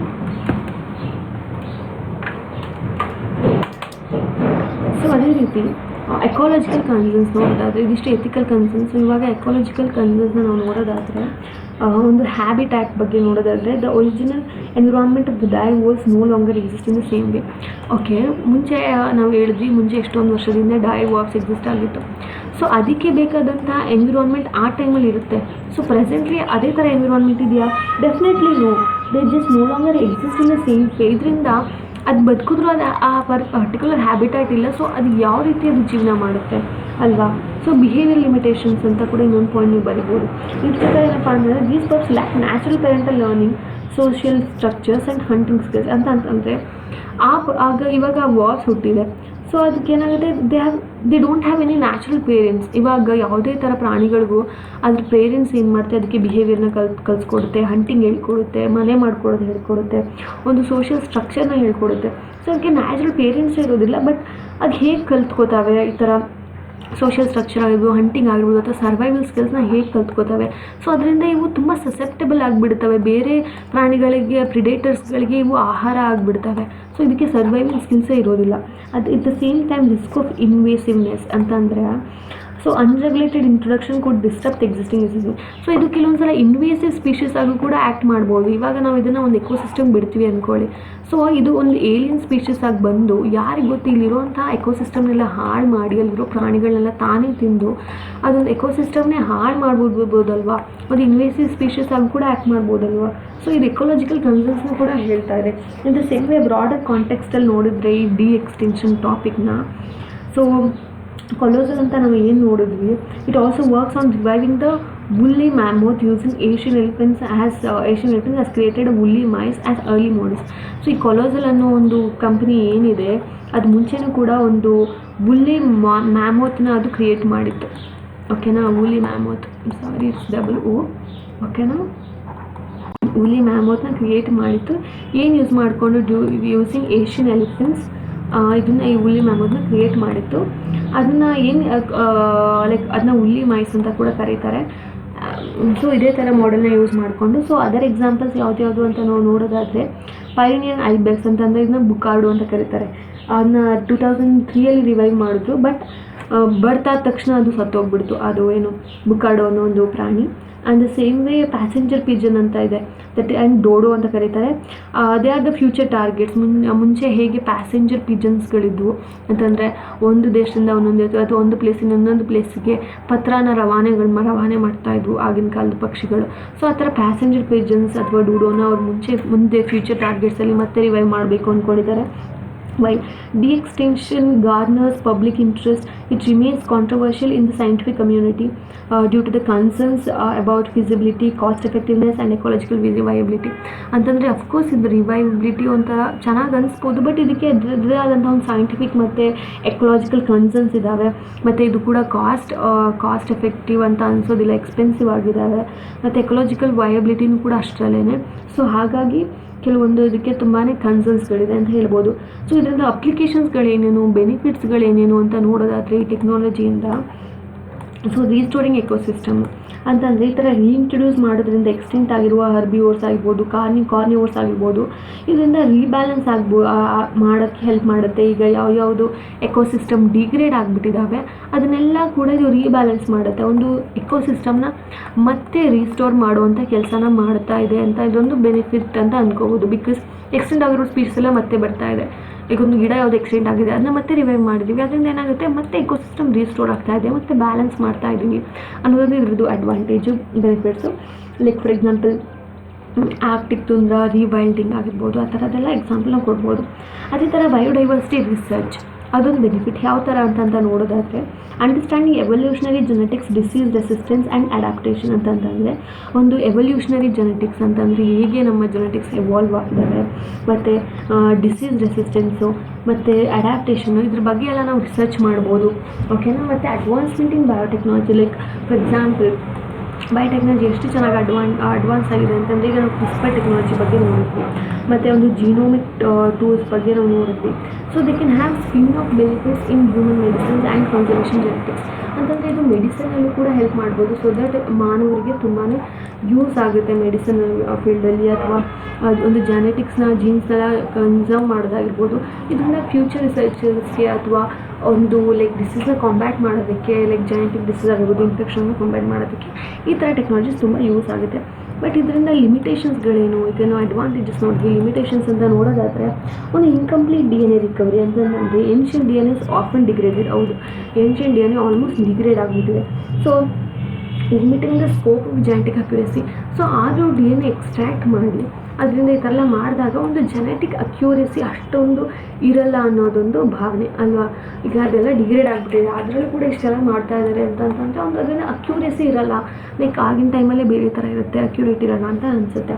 ಮತ್ತು ಕಾಸ್ಟ್ ಆ್ಯಂಡ್ ಕಾಂಪ್ಲೆಕ್ಸಿಟಿ ನೋಡೋದಾದರೆ ಈ ಥರ ಪ್ರಾಜೆಕ್ಟ್ಸ್ ಆಗಿರ್ಬೋದು, ಇವೆಲ್ಲ ತುಂಬ ಎನಾರ್ಮಸ್ ಅಮೌಂಟ್ ಆಫ್ ಫಿನಾನ್ಸಸ್ನ ಡಿಮ್ಯಾಂಡ್ ಮಾಡುತ್ತೆ, ಮತ್ತು ಟೆಕ್ನಾಲಜಿಕಲ್ ರಿಸೋರ್ಸಸ್ನ ಕೇಳುತ್ತೆ.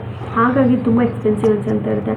ಮತ್ತು ಡಿಸ್ಟ್ರಾಕ್ಷನ್ ಫ್ರಮ್ ಕನ್ಸರ್ವೇಷನ್ ಅಂತಂತ ನೋಡೋದಾದರೆ ಕ್ರಿಟಿಕ್ಸ್ ಏನು ಹೇಳ್ತಾರೆ, ಏನು ಆರ್ಗ್ಯೂ ಮಾಡ್ತಾರೆ ಅಂತಂದರೆ that focus should remain on protecting extent endangered species. So ನಮ್ಗೆ ಇವಾಗ ಪ್ರೆಸೆಂಟ್ಲಿ ನಮ್ಮ ಫೋಕಸ್ ಏನಾಗಿರಬೇಕು, ಎಂಡೇಂಜರ್ಡ್ ಸ್ಪೀಷೀಸ್ನ ಎಕ್ಸ್ಟೆಂಟ್ ಆಗದೆ ಇರೋತ್ತೆ ನೋಡ್ಕೋಬೇಕು, ಅದನ್ನು ಸೇಫ್ಗಾರ್ಡ್ ಮಾಡಬೇಕು. ರಾದರ್ ದನ್ ಎಕ್ಸ್ಟೆಂಟ್ ಆಗಿರೋ ಸ್ಪೀಷೀಸ್ನ ಮತ್ತೆ ರಿವೈವ್ ಮಾಡೋದು ಒಂದು ಫೂಲಿಶ್ನೆಸ್ ಅಂತ ಕ್ರಿಟಿಕ್ಸು ಇದನ್ನು ಬ್ಲೇಮ್ ಮಾಡ್ತಾರೆ. ಸೊ ಮೇನ್ಸ್ ಪರ್ಸ್ಪೆಕ್ಟಿವಲ್ಲಿ ಯಾವ ಥರ ಕ್ವೆಶನ್ಸ್ ಇವತ್ತು ನ್ಯೂಸ್ ಅನಾಲಿಸಿಸ್ ಪ್ರಕಾರ ಯಾವ ಥರ ಕ್ವೆಶನ್ ರೈಸ್ ಮಾಡ್ಬೋದು ಅಂತಂದರೆ, should we play god the moral limits of scientific innovation. Okay, so ಇದೊಂದು ಲೈಕ್ 15 ಮಾರ್ಕ್ ಕ್ವೆಶನ್ ನೀವು ಬೇಕಾದ್ರೆ ಟ್ರೈ ಮಾಡ್ಬೋದು. ಶುಡ್ ವಿ ಪ್ಲೇ ಗಾಡ್ ಅಂತಂದರೆ the moral limits of scientific innovation. ಓಕೆನಾ. ಸೊ ನಾವು ಅಂತಂದರೆ ನಾವು ಗಾಡ್ ರೋಲ್ನ ನಾವು ಪ್ಲೇ ಮಾಡೋಕ್ಕಾಗುತ್ತಾ ಅಂತ ಇದ್ರದ್ದು ಲೈಕ್ ಇದೊಂದು ಎಥಿಕಲ್ ಕ್ವೆಶನ್ಸ್ ಥರ ನೀವು ಅಟೆಂಡ್ ಮಾಡ್ಬೋದು. So that's all for today. Thank you so much. Hope you all could understand my news analysis, and please please don't mind my handwriting, it's so worse. Even I can't look at my handwriting, but that's okay, like I'll improve. Okay na, I feel like my news has got good quality and quantity. Okay, just do subscribe to my channel, and thank you so much.